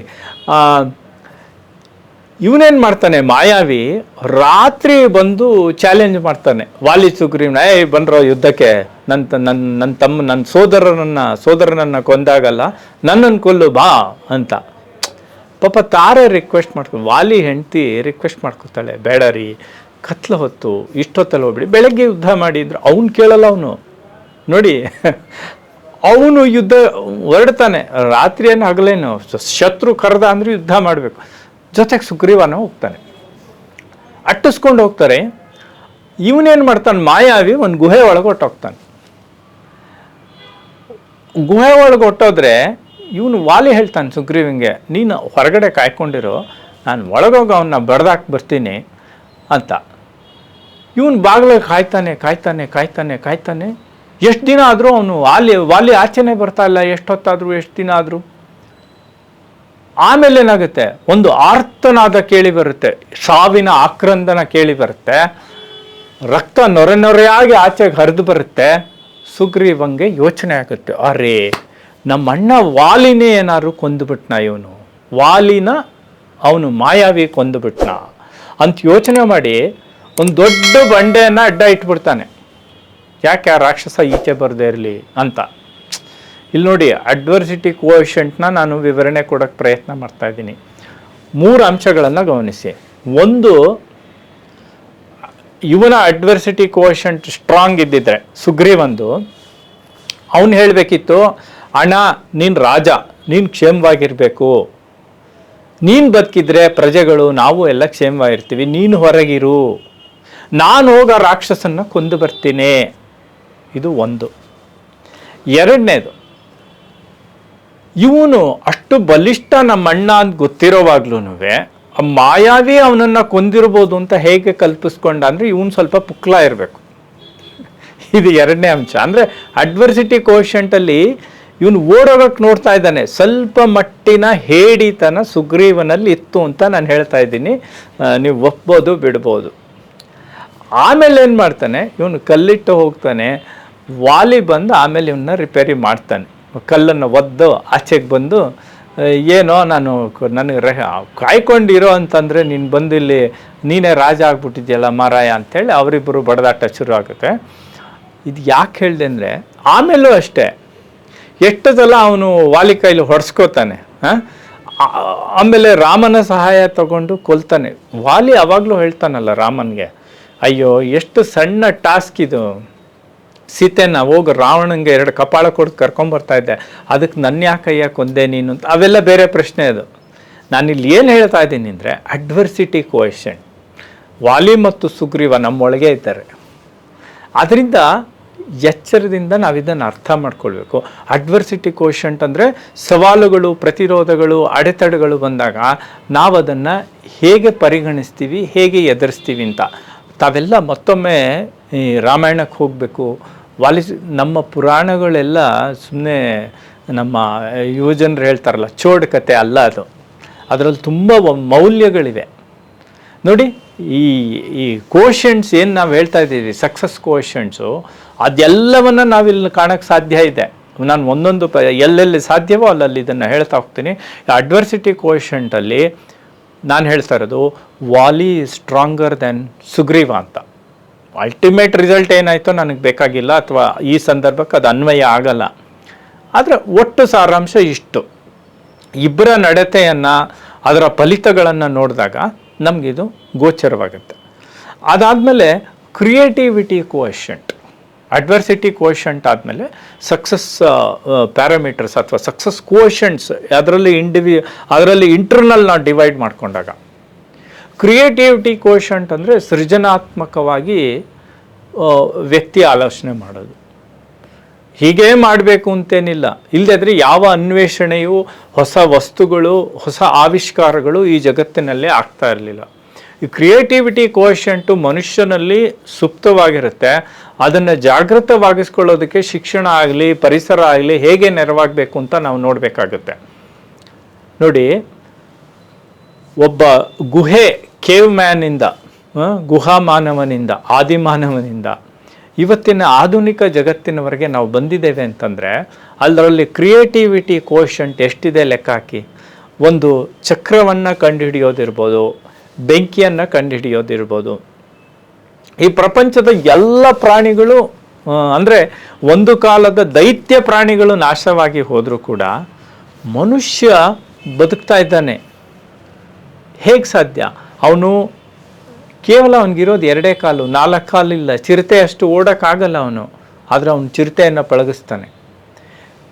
ಅವನು ಭೂಮಿ ಮೇಲೆ ನಡೆಯಬಲ್ಲ, ಸಮುದ್ರದ ಒಳಗೆ ನುಗ್ಗಬಲ್ಲ, ಆಕಾಶಕ್ಕೆ ತನ್ನನ್ನು ತಾನು ಚಾಚಿಕೊಳ್ಳಬಲ್ಲ, ಆಕಾಶದ ಆಚೆಗೂ ಹೋಗಬಲ್ಲ, ಮಂಗಳನನ್ನು ಅನ್ವೇಷಿಸಬಲ್ಲ, ಚಂದ್ರನ ಮೇಲೆ ಇಳಿಯಬಲ್ಲ. ಇದು ಯಾವುದಿದು? Creativity quotient. ಈ ಕಲ್ಪನೆ ಮೊದಲು ಬರಬೇಕಲ್ವಾ? ಚಂದ್ರ ಅಲ್ಲಿದ್ದಾನೆ, ನಾನು ಇಲ್ಲಿದ್ದೀನಿ, ನಾನೇನಪ್ಪ ಮಾಡಲಿ ಅಂತ ಕೂತ್ಕೊಳ್ಳಿಲ್ಲ ವಿಜ್ಞಾನಿ. ಅವನು ಯೋಚನೆ ಮಾಡ್ದ, ಎಲ್ಲ ಕೋಶಂಟು ಸೇರತ್ತಲ್ಲಿ. ಬರೀ ಕ್ರಿಯೇಟಿವಿಟಿ ಒನ್ ಪಾರ್ಟ್. ಅದಕ್ಕೆ ನಾ ಹೇಳಿದ್ದು ಚಪಾತಿ ಲಟ್ಟಿಸ್ದಾಗ ಇದೆಲ್ಲ ಬರಬೇಕು ಅಂತ. ಇದೆಲ್ಲವನ್ನ ಸಮಾನವಾಗಿ ಬೆಳೆಸ್ಕೊಳ್ಳೋದು ಹೇಗೆ ಅಂತ ಆಮೇಲೆ ನಾನು ಒಂದಷ್ಟು ಸರಳ ಸೂತ್ರಗಳನ್ನು ತಮ್ಮ ಜೊತೆ ಚರ್ಚೆ ಮಾಡ್ತೇನೆ. ಹೀಗೆ creativity quotient is very important. ಅದನ್ನು ನಾವು ಸೃಜನಾತ್ಮಕ ಒಂದು ಸೂಚ್ಯಂಕ ಅಂತ ಹೇಳ್ತೀವಿ, ಸೃಜನಶೀಲ ಸೂಚ್ಯಂಕ. ಅದಾದಮೇಲೆ ಸೋಷಿಯಲ್ ಕೋಶಂಟ್, ಸಾಮಾಜಿಕ ಸೂಚ್ಯಂಕ ಅಂತಂದರೆ ನಾವು ಬೇರೆಯವ್ರ ಜೊತೆ ಎಷ್ಟು ಬೆರೀತೇವೆ, ಎಷ್ಟು ಸಂತೋಷವನ್ನು ಕಾಣ್ತೇವೆ. ಆಮೇಲೆ ಎಷ್ಟೋ ಜನ ಇನ್ನೊಂದೇನು ಬಿಡುತ್ತೆ ಅಂದರೆ ಹೌದಪ್ಪಗಳು ಅಂತ ನಾವು ಕರಿತೀವಿ. ಅಂದರೆ ಬೇರೆಯವ್ರು ಏನು ಹೇಳಿದ್ರು ಆಗಲಿ ಅಂದರೆ ನಮ್ಮ ಪ್ರೊಫೆಷನಲ್ ಲೈಫಲ್ಲಿ, ವೃತ್ತಿಪರ ಜೀವನದಲ್ಲಿ ಬಾಸ್ ಈಸ್ ಆಲ್ವೇಸ್ ರೈಟ್ ಅಲ್ವಾ? ಅದು ಒಂದು ಮಟ್ಟಕ್ಕೆ ಬದುಕಿ ಬೇಕಾಗುತ್ತೆ. ಆದರೆ ಇಡೀ ಸಮಾಜ ಅಪೇಕ್ಷೆ ಪಟ್ಟ ಹಾಗೆ ಬದುಕೋದು ಒಂದು ರೀತಿ, ಸಮಾಜದ ನಿಯಮಗಳನ್ನು ಪಾಲಿಸೋದು ಒಂದು ರೀತಿ. ಆದರೆ ಹೇಳಿದ್ದೆಲ್ಲ ಕೇಳಿಕೊಂಡು ನಾವು ಬದುಕಕ್ಕೆ ಹೋದರೆ ನಮ್ಮ ಬದುಕಿಗೆ ಏನು ಅರ್ಥ ಅನ್ನೋದು ಒಂದು ಅಲ್ವಾ? ಸೊ ಅದರಿಂದ ಈ ಒಂದು ಸೂಕ್ಷ್ಮವನ್ನು ಅರ್ಥ ಮಾಡ್ಕೊಳ್ಬೇಕು ಅಂತ ತಮ್ಮ ಗಮನ ಸೆಳೀತಾ ಇದ್ದೀನಿ. ಸಾಮಾಜಿಕ ಕೋಶಂಟ್ ಅಥವಾ ಸಾಮಾಜಿಕ ಸೂಚ್ಯಂಕ, ಸೋಷಿಯಲ್ ಕೋಶಂಟ್ ಅಂದಾಗ ಇವೆಲ್ಲ ಬರುತ್ತೆ. ಮೈ ರಿಲೇಷನ್ಶಿಪ್ ವಿತ್ ಸೊಸೈಟಿ, ಸಮಾಜದೊಂದಿಗಿನ ನನ್ನ ಸಂಬಂಧ, ನನ್ನ ಸಹಮಾನವರೊಂದಿಗಿನ ನನ್ನ ಸಂಬಂಧ, ಅವುಗಳ ಬ್ಯಾಲೆನ್ಸ್ ಮಾಡೋದು ಹೇಗೆ ಅನ್ನೋದನ್ನ ಕಲ್ತ್ಕೊಳ್ಬೇಕು. ಯಾತಕ್ಕೆ ನಾವು ಮಕ್ಕಳನ್ನ ಆಟಕ್ಕೆ ಬಿಡ್ತೀವಿ? ಯಾಕೆ ನಾವು ಒಂದು ಟೀಮ್ ಮಾಡ್ತೇವೆ? ಯಾಕೆ ನಾವು ಅವಾಗವಾಗ ಸಮಾರಂಭಗಳನ್ನು ಮಾಡಿ ಮಕ್ಕಳನ್ನು ಸೇರಿಸ್ತೇವೆ? ನಮ್ಮ ಮನೆಗಳಲ್ಲಿ ಸಮಾರಂಭವನ್ನು ಮಾಡಿ ನಮ್ಮ ಬಂಧುಗಳನ್ನು ಸೇರಿಸ್ತೇವೆ. ಅದೊಂದು ನೆಪ, ಅದೊಂದು ಕಾರಣ. ಯಾತಕ್ಕೆ? For social interaction, emotion. ಊರಿನಲ್ಲಿ ರಥೋತ್ಸವ ಆಗುತ್ತೆ, ದೇವರ ಉತ್ಸವ ಆಗುತ್ತೆ, ಊರಿನ ಜನ ಎಲ್ಲ ಸೇರಿಕೊಂಡು ರಥವನ್ನು ಎಳಿತಾರೆ, ಊರಲ್ಲೆಲ್ಲ ದೇವರನ್ನು ಓಡಾಡಿಸ್ತಾರೆ. ಇದರಲ್ಲಿ ಏನಿದೆ ಅಲ್ವಾ? ನೀವು ನಮ್ಮ ಜನಪದ ಸಾಹಿತ್ಯವನ್ನು ನೋಡಬೇಕು. ಅಲ್ಲಿ ಜಾತಿದೊಂದು ಎಲ್ಲರೂ ಎತ್ತು ತೋರಿಸ್ತಾರೆ. ಬಟ್ ಏನಲ್ಲಿ ನನಗೆ ನೆನಪಿರೋ ಹಾಗೆ, ಇದು ನಾನು ದಯವಿಟ್ಟು ಕ್ಷಮಿಸ್ಬೇಕು, ನಾನು ಇದು ಉದಾಹರಣೆಗೆ ತಗೊಳ್ತಾ ಇದ್ದೀನಿ. ಯಾವ ಜಾತಿನೂ ಮೇಲಲ್ಲ, ಯಾವ ಜಾತಿನೂ ಕೀಳಲ್ಲ, ನಾವೆಲ್ಲ ಒಂದು ಅನ್ನೋ ಕಲ್ಪನೆನೇ ನಾನು ಇರೋದು. ಇಲ್ಲಿ ಏನು ಹೇಳಿ, ಅಲ್ಲಿ ನನಗೆ ಹಾಡಿದ ತಕ್ಷಣ ಪೂರ್ತಿ ನೆನಪಿಗೆ ಬರ್ತಿಲ್ಲ, ಬಟ್ ಅದರಲ್ಲಿ ಹೇಳುತ್ತೆ, ಊರಿಗೆ ಒಂದು ಉತ್ಸವ ಆಗಬೇಕು, ಒಂದು ಜಾತ್ರೆ ನಡಿಬೇಕು ಅಂತಂದರೆ ಅದಕ್ಕೆ ಇದನ್ನು ಸುಣ್ಣ ಬಣ್ಣ ಮಾಡಬೇಕು ದೇವಸ್ಥಾನಕ್ಕೆ, ಅದು ಅಗಸರ ಕೆಲಸ. ಆಮೇಲೆ ಮಡಿವಾಳೆಗಳು ನಡೆಮುಡಿ ರೆಡಿ ಮಾಡಬೇಕು, ಅಂದರೆ ಎಲ್ಲ ಜಾತಿ ಸಮಗ್ರದವರು ಸೇರ್ತಾರಲ್ಲಿ.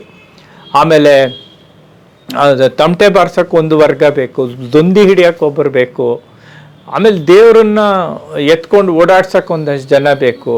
ಇವೆಲ್ಲ ಇರುತ್ತೆ. ಅಂದರೆ ಇಲ್ಲಿ ಜಾತಿಯ ವರ್ಗೀಕರಣ ಅನ್ನೋಕ್ಕಿಂತ ಇಡೀ ಸಮಾಜ ಒಟ್ಟಾಗಿ ಆ ಉತ್ಸವವನ್ನು ಮಾಡ್ತಾರೆ ಅಂತ ನಾನು ತಮ್ಮ ಗಮನವನ್ನು ಸೆಳೀತಾ ಇದ್ದೀನಿ. Without them you can't do. ಅದು ಅವರ ಹಕ್ಕು. ಅದನ್ನು ಅವ್ರು ಬಿಟ್ಟು ಇನ್ಯಾರೂ ಮಾಡೋಂಗಿಲ್ಲ.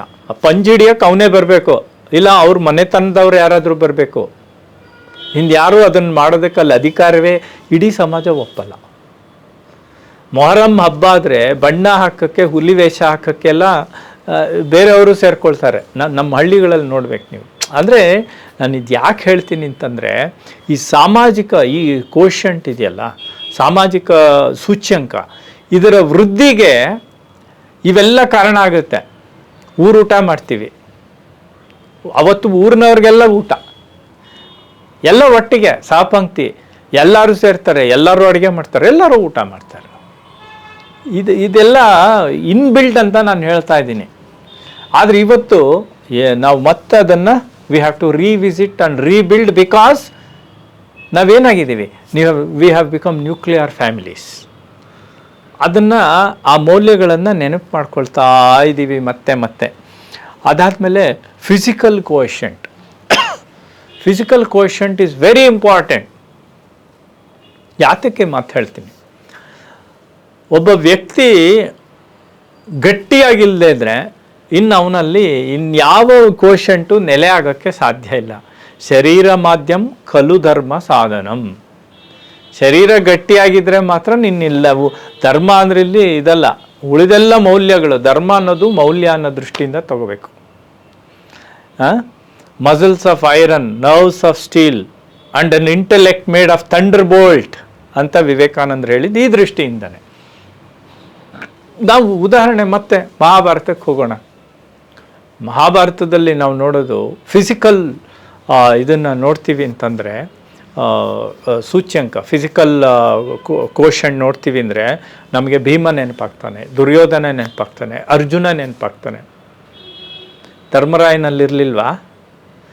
ಧರ್ಮರಾಯ ನಾವು ಅಂದ್ಕೊಂಡ್ಬಿಡೋದೇನು ಗೊತ್ತಾ, ಸಾಮಾನ್ಯವಾಗಿ ಜನರಲ್ಲಿ ನೆನ್ಕೊಂಡು ಅವನು ಬಿಡಪ್ಪ ಧರ್ಮರಾಯ ಅಂದ್ಬಿಡ್ತೀವಿ. ಧರ್ಮರಾಯ ಅಂದರೆ ಪುಸ್ಕ್ಲು, ಅವನು ಬರೀ ಧರ್ಮ ಮಾತಾಡ್ತಾನೆ, ಪಗಡೆ ಆಡ್ತಾನೆ, ಯಮಧರ್ಮನ ಮಗ, ವಿದುರನಷ್ಟೇ ಬುದ್ಧಿವಂತ, ನೀತಿ ಉಳ್ಳವನು, ಇದೆಲ್ಲ ಸರಿ. ಆದರೆ ಅವನು ಚತುರ, ಅವನಲ್ಲಿ ಇಂಟೆಲಿಜೆಂಟ್ ಕೋಶಂಟ್ ಇತ್ತು, ಇಂಟೆಲಿಜೆನ್ಸ್ ಕೋಶಂಟ್ ಇತ್ತು. ಜೊತೆಗೆ ಅವನಲ್ಲಿ ಫಿಸಿಕಲ್ ಕೋಶಂಟ್ ಕೂಡ ಇತ್ತು ಅಂತ ನಮ್ಮಲ್ಲಿ ಎಷ್ಟು ಜನ ಗೊತ್ತು? ಈ ಪಾಂಡವರೆಲ್ಲ ಒಂದೊಂದು ಅಸ್ತ್ರದಲ್ಲಿ ಪ್ರವೀಣರು. ಅರ್ಜುನ ಅಂದ್ಕೂಡ್ಲೆ ನಮಗೆ ಬಿಲ್ಲು ನೆನಪಾಗುತ್ತೆ, ಭೀಮ ಅಂದ್ಕೂಡ್ಲೆ ಗದೆ. ಧರ್ಮರಾಯಂದು ಸ್ಪಿಯರ್ ಅಂತಂದರೆ ಬರ್ಜಿ, ಈಟಿ, ಇದನ್ನು ಬಳಸೋದ್ರಲ್ಲಿ ಅವನು ಎಕ್ಸ್ಪರ್ಟು. ಈ ಅಂಶ ನಾವು ಎಲ್ಲೋ ಕಡೆಗಣಿಸ್ಬಿಟ್ಟಿರ್ತೀವಿ, ನಾವು ಹೇಳಿರಲ್ಲ ಅಥವಾ ಅದನ್ನು ಜ್ಞಾಪಿಸ್ಕೊಂಡಿರಲ್ಲ. ಶಲ್ಯನನ್ನು ಕೊಂದಿದ್ದು ಇದೇ ಧರ್ಮರಾಯ, ಗೊತ್ತಾಯ್ತಾ? ಸೋದರ ಮಾವ ಅವನಿಗೇನು ಇವನು ಯಾರೋ ಶಲ್ಯ ಇವನಿಗೆ ಮಾವ ಆಗಬೇಕು, ಸೋದರ ಮಾವನೋ ಯಾವ ವರ್ಷನೋ ಗೊತ್ತಿಲ್ಲ.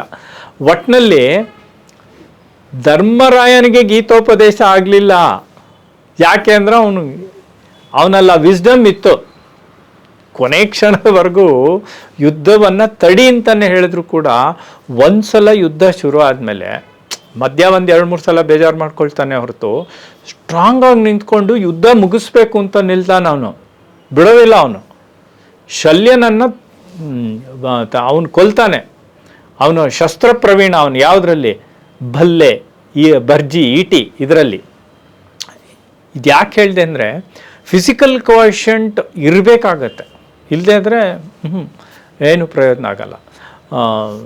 ಅದಕ್ಕೆ ನಾವು ಇವತ್ತಿನ ಮಕ್ಕಳಲ್ಲಿ ಯಾಕೆ ನಾವು ಫೀಲ್ಡ್ ಇರೋ ಶಾಲೆಗಳಿಗೆ ಮಕ್ಕಳನ್ನು ಸೇರಿಸ್ಬೇಕು, ಸ್ಪೇಸ್ ಇರಬೇಕು, ಅವ್ರಿಗೆ ಕೈಕಾಲು ಆಡಿಸ್ಬೇಕು, ಆಟ ಆಡಬೇಕು, ಓಡಬೇಕು, ಆ ಫಿಸಿಕಲ್ ಸ್ಟ್ಯಾಮಿನಾ ಬೆಳಿಬೇಕು ಅಂತ. ಇಲ್ಲದೆ ಆದರೆ ಅವರು ಕಂಪ್ಯೂಟ್ರಲ್ಲಿ ಫುಟ್ಬಾಲ್ ಆಡಿದ್ರೆ, ಲ್ಯಾಪ್ಟಾಪಲ್ಲಿ ಅಥವಾ ಮೊಬೈಲಲ್ಲಿ ಗೇಮ್ಸ್ ಆಡಿದ್ರೆ ದಟ್ಸ್ ನಾಟ್ ಎ ಗೇಮ್. ಅವ್ರು ಚೆನ್ನಾಗಿ ಬೆವರಬೇಕು.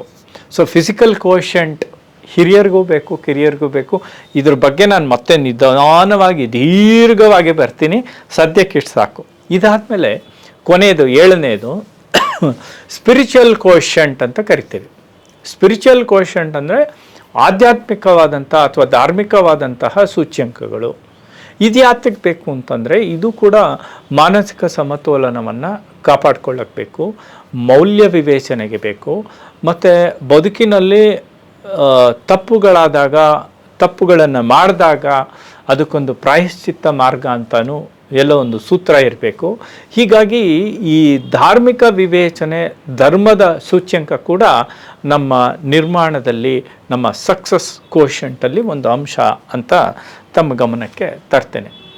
ಇದೆಲ್ಲದರ ಜೊತೆಗೆ ನಾನು ಮುಖ್ಯವಾಗಿ ಹೇಳಬೇಕಾದ್ದು, ಇವೆಲ್ಲವೂ ಬಿಡಿಬಿಡಿಯಾಗಲ್ಲ, ಇಡಿಯಾಗೇ ಇರುವಂಥದ್ದು. ಇಂಟೆಲಿಜೆಂಟ್ ಕೋಶಂಟು ಇಷ್ಟೂ ಜನ ಪಾಂಡವರಲ್ಲಿ, ನಾನು ಮತ್ತೆ ಮಹಾಭಾರತಕ್ಕೆ ಹೋದೆ, ಧರ್ಮರಾಯನಿಗೆ ಜೋರಾಗಿತ್ತು. ಅರ್ಜುನನಿಗೆ ಅಸ್ತ್ರಗಳನ್ನು ಸಂಗ್ರಹಿಸಬೇಕು, ಅದಕ್ಕೆ ನೀನು ತಪಸ್ಸಿಗೆ ಹೋಗಬೇಕು, ನೀನು ಈಶ್ವರನನ್ನು ಒಲಿಸಿಕೊಳ್ಳಬೇಕು, ಅವನಿಂದ ವಿಶೇಷ ಅಸ್ತ್ರಗಳನ್ನು ಪಡೆದುಕೊಳ್ಬೇಕು ಅಂತೆಲ್ಲ ಇವನು ಹೇಳ್ತಾ ಇರ್ತಾನೆ. ಅಲ್ಲಿ ದುರ್ಯೋಧನ ಸೈನ್ಯ ಕಟ್ತಾ ಇರ್ತಾನೆ, ಅವನದು ಬೇರೆ ಮೊಬಿಲೈಸೇಷನ್. ನೋಡಿ ಹೇಗೆ ಈ ಇಂಟೆಲಿಜೆಂಟ್ ಕೋಶಂಟು, ಆಮೇಲೆ ಫಿಸಿಕಲ್ ಕೋಶಂಟು, ಸ್ಪಿರಿಚುವಲ್ ಕ್ವೋಷಂಟು, ಇವೆಲ್ಲವೂ ಒಟ್ಟೊಟ್ಟಿಗೆ ಕೆಲಸ ಮಾಡುತ್ತೆ. ಮತ್ತು ಯಾರಲ್ಲಿ ಬ್ಯಾಲೆನ್ಸ್ ಆಗಿರುತ್ತೆ ಅವ್ರು ಗೆಲ್ತಾರೆ. ಧರ್ಮರಾಯನಲ್ಲಿ ಹೆಚ್ಚು ಬ್ಯಾಲೆನ್ಸ್ ಆಗಿತ್ತು. As A team leader he was able to be success. he was able to lead Pandavas to success.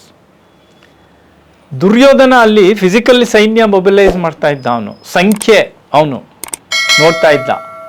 ಆದ್ರೆ ಇಲ್ಲಿ ಧರ್ಮರಾಯ ಆಗಲಿ ಕೃಷ್ಣ ಆಗಲಿ ಎಷ್ಟು ಬುದ್ಧಿವಂತರು ಅಂದರೆ ಈ ಪೊಟೆನ್ಷಿಯಲ್ಸ್ನ ಇವರು ಗುರ್ತಿಸ್ಕೊಂಡ್ರು. ಭೀಮ ಗೊತ್ತು, ಅವನು ಸ್ವಲ್ಪ ಫಿಸಿಕಲಿ ಸ್ಟ್ರಾಂಗ್, ಅವನಿಗೆ ಗದೆ ಸರಿಯಾದ ಆಯುಧ, ಯಾವುದು ಸಿಗ್ತಾಯಿದ್ರು ಮರ ಕಿತ್ತು ಹೊಡಿತಾನೆ.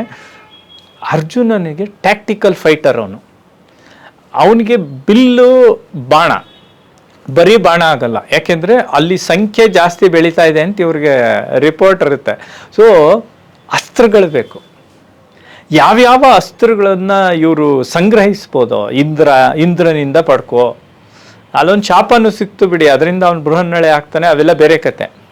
ಇಂದ್ರನಿಂದ ಅಸ್ತ್ರಗಳನ್ನು ಪಡ್ಕೋ, ಈಶ್ವರನಿಂದ ಪಡ್ಕೋ, ಕಾಂಡವವನ್ನು ದಹನ ಮಾಡಿ ಗಾಂಡೀವವನ್ನು ಪಡ್ಕೋ. ನೋಡಿ, ಟ್ಯಾಕ್ಟಿಕಲ್ ಮೂಮೆಂಟ್ಸ್ ಇವೆಲ್ಲವೂ ಇಂಟೆಲಿಜೆನ್ಸ್ಗೆ, ಸಕ್ಸಸ್ ಕ್ವೋಷಂಟ್ಸ್ಗೆ ಆ್ಯಡ್ ಆಗುವಂಥದ್ದು. ಅದರಿಂದ ನಾವು ಅಂದ್ಕೊಂಡಾಗೆ ಇದಿಷ್ಟೂ ನಾವು ಬ್ಯಾಲೆನ್ಸ್ ಮಾಡಿದಾಗಲೇ ಯಶಸ್ವಿಗಳಾಗೋದು. ರಾಮಾಯಣದಲ್ಲೂ ನೀವು ಇದನ್ನು ನೋಡ್ತೀರಲ್ವಾ, ರಾಮ ಎಷ್ಟು ಬುದ್ಧಿವಂತ ಅವನು. ರಾವಣ ಏನು ಅನ್ಕೊಂಬಿಟ್ಟ, ನನ್ನ ಸುವರ್ಣ ನಗರಿ ಲಂಕೆ ಸಮುದ್ರದ ಮಧ್ಯದಲ್ಲಿದೆ, ಲಂಕಿಣಿ ಇದ್ದಾಳೆ, ಬಲವಾದ ಕೋಟೆ ಇದೆ, ಇದನ್ನ ಯಾರು ಲಗ್ಗೆ ಹಾಕ್ತಾರೆ, ಇದನ್ನ ಯಾರು ಗೆಲ್ತಾರೆ?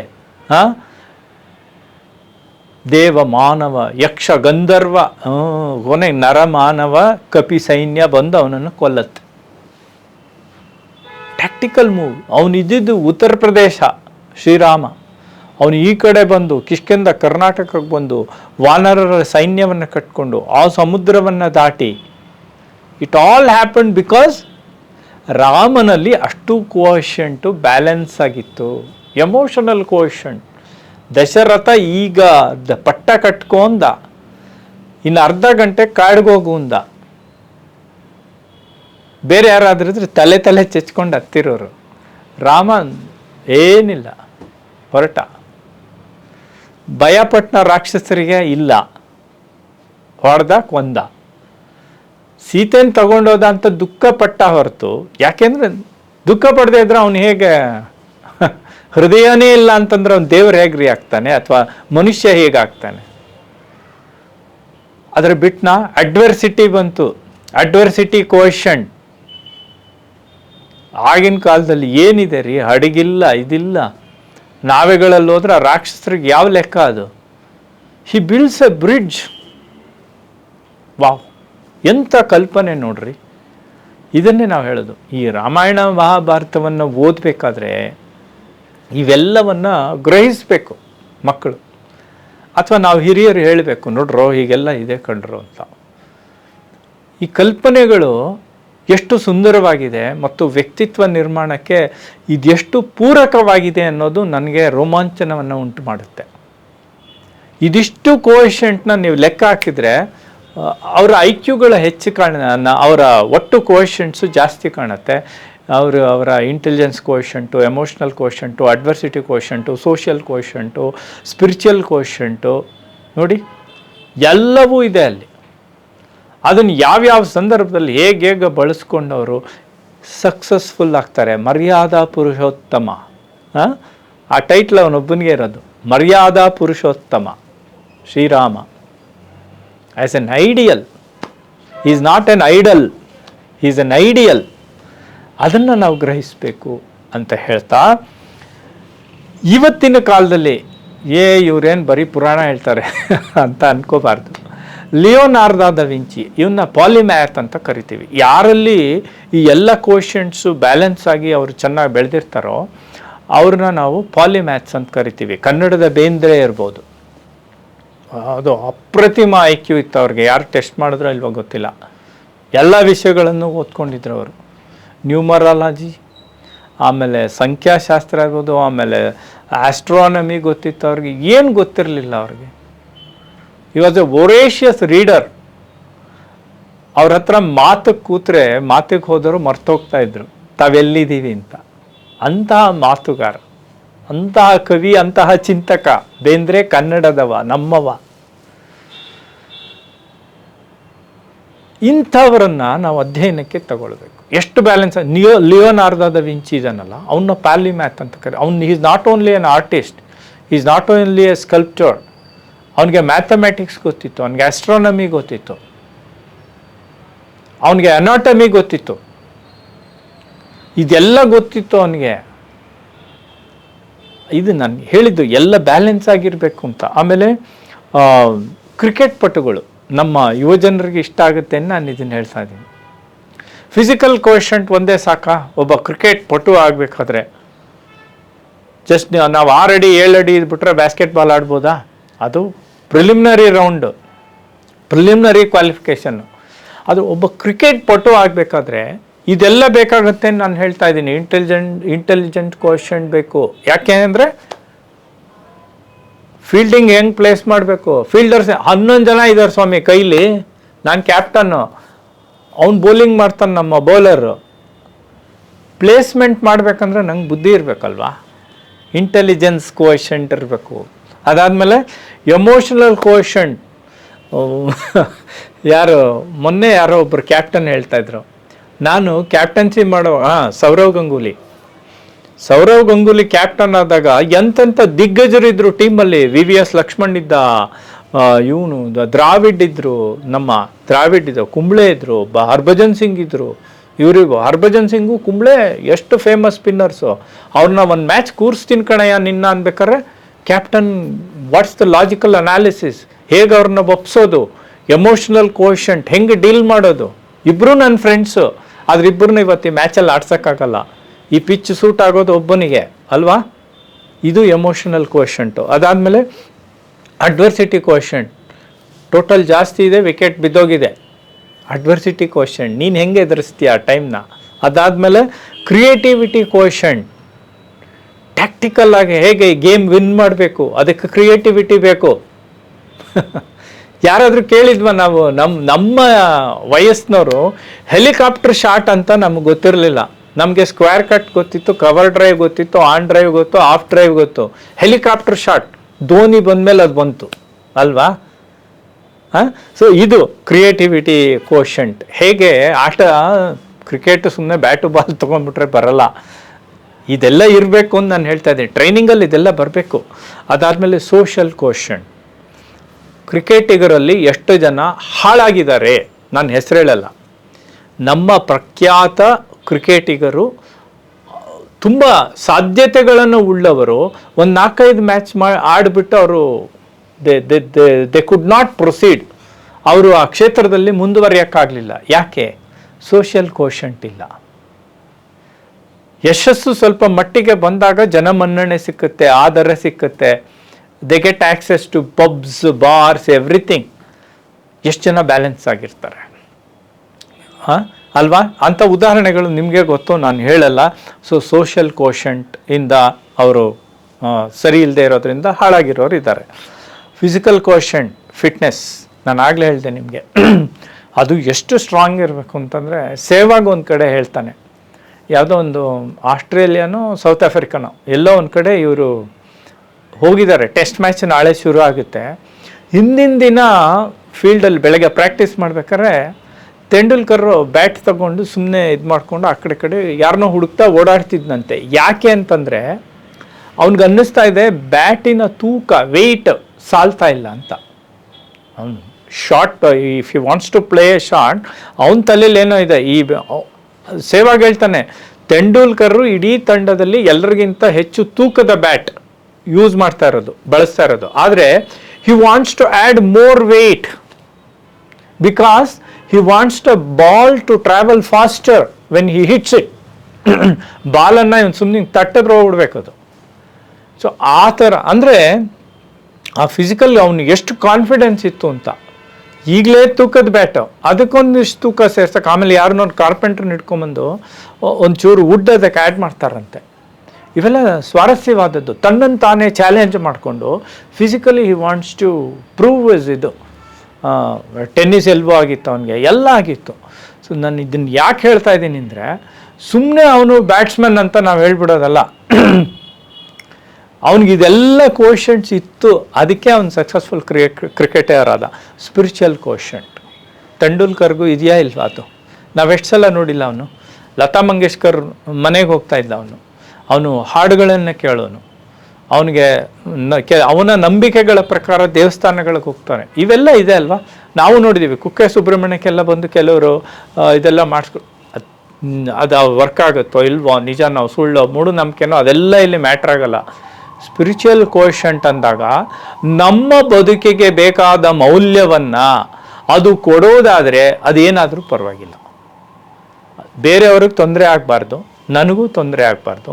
ನನ್ನ ನಂಬಿಕೆ, ನನ್ನ ವಿಶ್ವಾಸ, ನನ್ನ ಪ್ರೀತಿ ಅಮೂರ್ತವಾದದರ ಮೇಲೆ ಇರೋದ್ರಿಂದ ಈ ಮೂರ್ತ ಬದುಕು ಸುಂದರವಾಗುವುದಾದರೆ ಅದು ಯಾಕೆ ಬೇಡ ಅಲ್ವಾ? ಇದಿಷ್ಟು ಅಂಶಗಳನ್ನು ನಾವು ಗಮನಿಸಬೇಕು. ನಾನು 3 ಉತ್ತಮ ಉದಾಹರಣೆಗಳನ್ನು ಕೊಟ್ಟೆ. ಮುಖ್ಯವಾದ ವಿಷಯಕ್ಕೆ ಬರ್ತೀನಿ. ನಾನು ಮುಂದೆ ಮತ್ತೆ ಇವನ್ನೆಲ್ಲ ವಿವರವಾಗಿ ಎಕ್ಸ್ಪ್ಲೇನ್ ಮಾಡ್ತೀನಿ. ಸೀರೀಸು ಅಷ್ಟು ಸುಲಭವಾಗಿ ಮುಗಿಯಲ್ಲ ಈ ಮಾಲಿಕೆ. ಯಾಕೆಂತಂದರೆ ಇದು ಇಡೀ ಬದುಕಿಗೆ ಬುನಾದಿ ಆಗುವಂಥದ್ದು.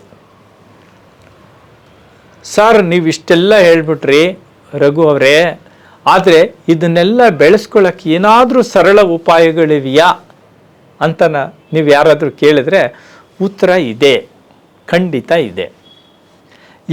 ಏನು ಮಾಡ್ಬೋದು ನಾವು ಇದನ್ನೆಲ್ಲ ಬೆಳೆಸ್ಕೋಬೇಕು ಅಂತಂದರೆ, ಮೊದಲನೇದಾಗಿ ನಮ್ಮ ಮೈಂಡ್ ಸೆಟ್ ಬದಲಾಗಬೇಕು. ನಮ್ಮ ಮಾನಸಿಕ ಒಂದು ಸಿದ್ಧತೆ ಅಥವಾ ಮಾನಸಿಕ ಒಂದು ವಿಚಾರ ಬದಲಾಗಬೇಕು, ಆ್ಯಟಿಟ್ಯೂಡ್ ಬದಲಾಗಬೇಕು. ಇದನ್ನು ಅರ್ಥ ಮಾಡ್ಕೊಳ್ಳೋಕೆ ನಿಮಗೂ ಒಂದು ಉದಾಹರಣೆ ಕೊಡ್ತೀನಿ. ಗ್ರೋತ್ ಮೈಂಡ್ ಸೆಟ್ ಅಂತ ಒಂದಿದೆ, ಗ್ರೋತ್ ಮೈಂಡ್ ಸೆಟ್. ಇನ್ನೊಂದು ಫಿಕ್ಸೆಡ್ ಮೈಂಡ್ ಸೆಟ್. ಯಾರಿಗೆ ಫಿಕ್ಸೆಡ್ ಮೈಂಡ್ ಸೆಟ್ ಇದೆ ಅವರು ಹೆಚ್ಚು ಸಕ್ಸಸ್ ಆಗಲ್ಲ.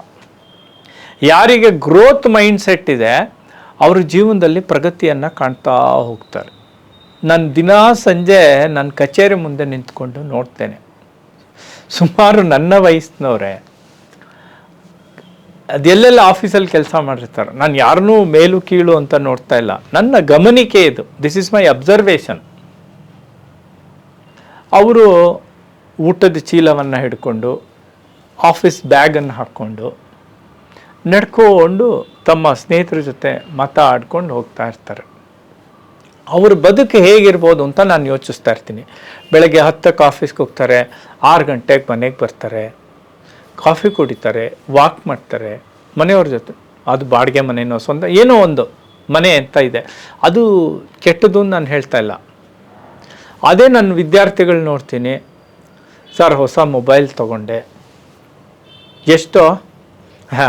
69,000 ಸರ್. ಸರ್ ಮೊನ್ನೆ ನನ್ನ ಹೆಂಡತಿ ಬರ್ಡೇ ಆಯಿತು ಸರ್, ಕಾರ್ ಕೊಡಿಸ್ದೆ ಸರ್. ಅವನ ವಯಸ್ಸೆಷ್ಟು? 32, 35. ನಾನು ಏನು ಹೇಳ್ತಾ ಇದ್ದೀನಿ, ಆ ಹಿರಿಯರು ಮಾಡಿದ ತಪ್ಪು ಅಂತಲ್ಲ, ಆದರೆ ಬದುಕಿನ ಸಂಭ್ರಮವನ್ನು, ಸೊಗಸನ್ನು, ಸಂತೋಷವನ್ನು ನಾವು ಗ್ರಹಿಸುವ ರೀತಿ ಇದೆಯಲ್ಲ, ಒಂದು ಫಿಕ್ಸೆಡ್ ಮೈಂಡ್ಸೆಟ್.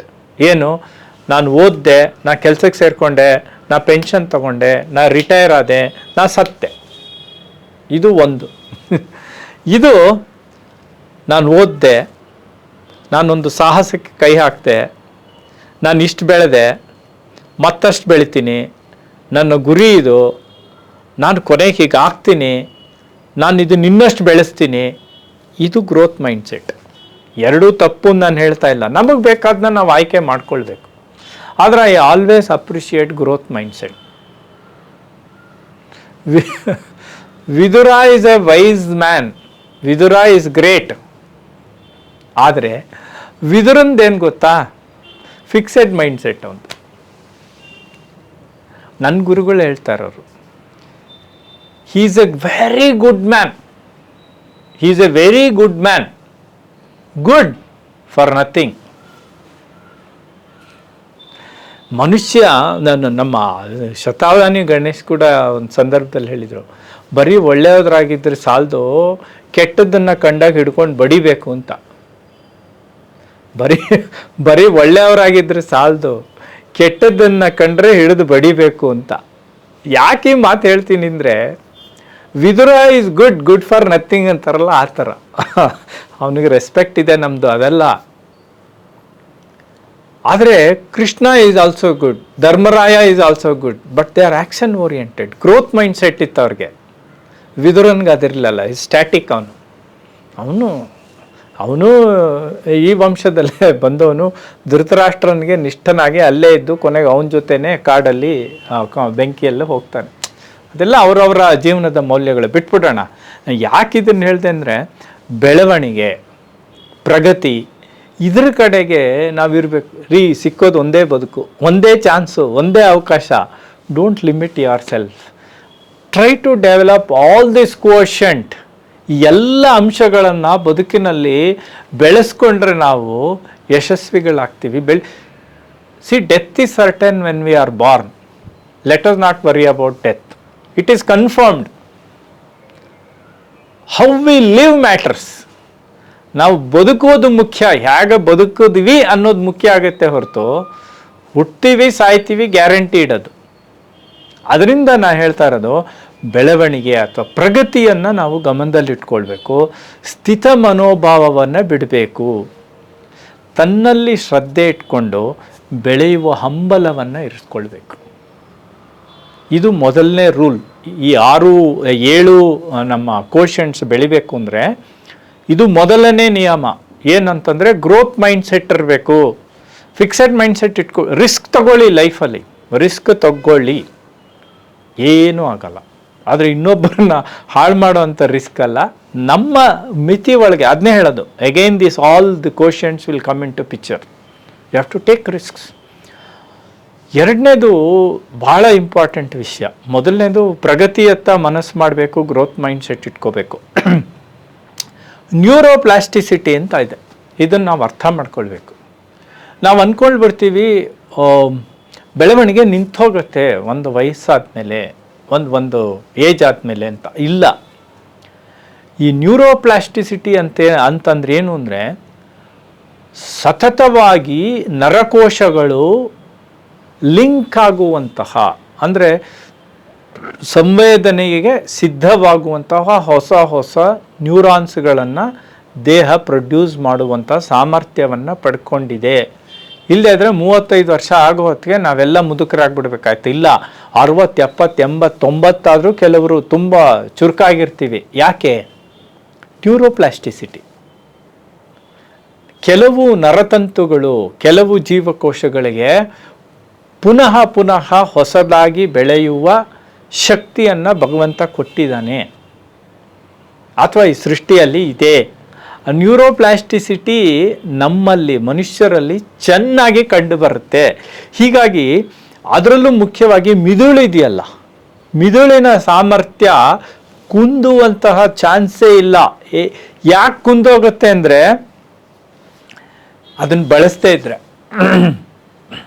ಯಾವುದನ್ನು ನಾವು ಬಳಸೋದಿಲ್ವೋ ಅದು ತುಕ್ಕಿಡ್ದೋಗುತ್ತೆ, ಹಾಳಾಗೋಗುತ್ತೆ. ಅದಕ್ಕೆ ಸತತವಾಗಿ ಮನಸ್ಸಿಗೆ ಕೆಲಸ ಕೊಡಬೇಕು ಅಂತ. ಜಿತಂ ಜಗತ್ಕೇನ ಮನೋಹೀಯೇನ. ಯಾರು ಜಗತ್ತನ್ನು ಗೆದ್ದವನು? ಮನಸ್ಸನ್ನು ಗೆದ್ದವನು ಅಂತ. ನರಕೋಶಗಳ ಉತ್ಪಾದನೆ ಇದೆಯಲ್ಲ ಮಿದುಳಿನಲ್ಲಿ, ಅದು ಸತತವಾಗಿ ಇರುವಂಥದ್ದು. ಇದರಿಂದ ಜೀವನವಿಡೀ ನಾವು ಕಲಿಬೇಕು, ಜೀವನವಿಡೀ ಕಲಿತಾ ಇರಬೇಕು. ಹಾಗೆ ಕಲಿತಾಗ ನಾವು ಬೆಳಿತೀವಿ ಅಂತ.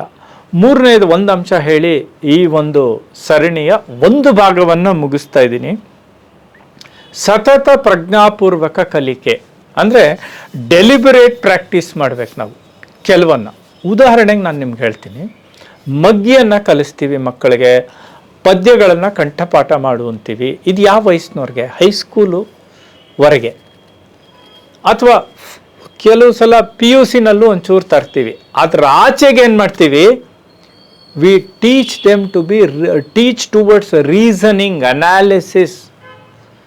ಅಂದರೆ ಅಲ್ಲಿವರೆಗೆ ಮೆಮೊರಿ ಒಂದು ಕ್ಯಾಪ್ಸ್ಯೂಲ್ಸ್ನ ಅವ್ರ ತಲೆ ಸ್ಟೋರ್ ಮಾಡೋದನ್ನು ಕಲಿಸ್ಬೇಕು. ಫಸ್ಟು ಮನಸ್ಸಿಗೆ, ಬುದ್ಧಿಗೆ, ಬ್ರೈನ್ಗೆ ವಿಚಾರಗಳನ್ನು ಸಂಗ್ರಹಿಸುವುದು. ಎಲ್ಲಿವರೆಗೆ? ಅವರು ಕಾಲೇಜಿಗೆ ಬರೋರಿಗೆ. ಕಾಲೇಜಿಗೆ ಬಂದಮೇಲೆ ರೀಸನಿಂಗ್, ಅನಾಲಿಸಿಸ್, ಪ್ರಾಸೆಸಿಂಗ್ ಇದು ಶುರು ಆಗುತ್ತೆ. ನಾನೇನು ಹೇಳ್ತಾ ಇದ್ದೀನಿ ಅಂದರೆ, ಸತತವಾಗಿ ಪ್ರಜ್ಞಾಪೂರ್ವಕವಾಗಿ ಮನಸ್ಸಿಗೆ ನಾವು ಕೆಲಸ ಕೊಟ್ಟು ಕಲಿಸ್ತಾ ಇರಬೇಕು. ಎಲ್ಲಿವರೆಗೆ ನಾವು ಮನಸ್ಸಿಗೆ ಕಲಿಕೆಯನ್ನು ಕೊಡ್ತಾ ಇರ್ತೀವೋ ಅಲ್ಲಿವರೆಗೆ ಬೆಳೀತಾ ಇರ್ತೀವಿ. ಇದಾಗಬೇಕು ಅಂದರೆ ಗ್ರೋತ್ ಮೈಂಡ್ಸೆಟ್ ಇರಬೇಕು.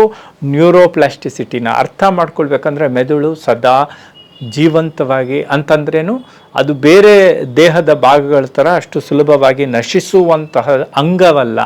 ಅದಕ್ಕೆ ಸ್ವಸಾಮರ್ಥ್ಯ ಇದೆ, ನ್ಯೂರಾನ್ಗಳನ್ನು ಬೆಳೆಸ್ಕೊಳ್ಳೋವಂಥದ್ದು. ಅದನ್ನು ಅರ್ಥ ಮಾಡ್ಕೊಂಡು ನಾವು ಅದನ್ನು ಪ್ರೋತ್ಸಾಹಿಸಬೇಕು, ಮನಸ್ಸಿಗೆ ಕೆಲಸ ಕೊಡಬೇಕು, ಬುದ್ಧಿಶಕ್ತಿಯನ್ನು ಜಾಗೃತವಾಗಿ ಇರಿಸ್ಕೊಳ್ಬೇಕು. ಇಷ್ಟು ಹೇಳಿ ಈ ಹೊತ್ತಿನ ವಿಡಿಯೋವನ್ನು ನಾನು ಮುಗಿಸ್ತಾ ಇದ್ದೀನಿ. ಮತ್ತೆ ಈ ಸರಣಿ ಮುಂದುವರಿಯುತ್ತೆ. ದಯವಿಟ್ಟು ಸಬ್ಸ್ಕ್ರೈಬ್ ಮಾಡಿ, ಯಾರಿಗಿಷ್ಟ ಆಗುತ್ತೋ ಲೈಕ್ ಒತ್ತಿ, ನಿಮ್ಮ ಸ್ನೇಹಿತರ ಜೊತೆ ಹಂಚ್ಕೊಳ್ಳಿ. ಅರಿವು ಯೂಟ್ಯೂಬ್ ಚಾನಲ್ ನಿಮ್ಮದು, ನಮ್ಮದು. ನಮಸ್ಕಾರ.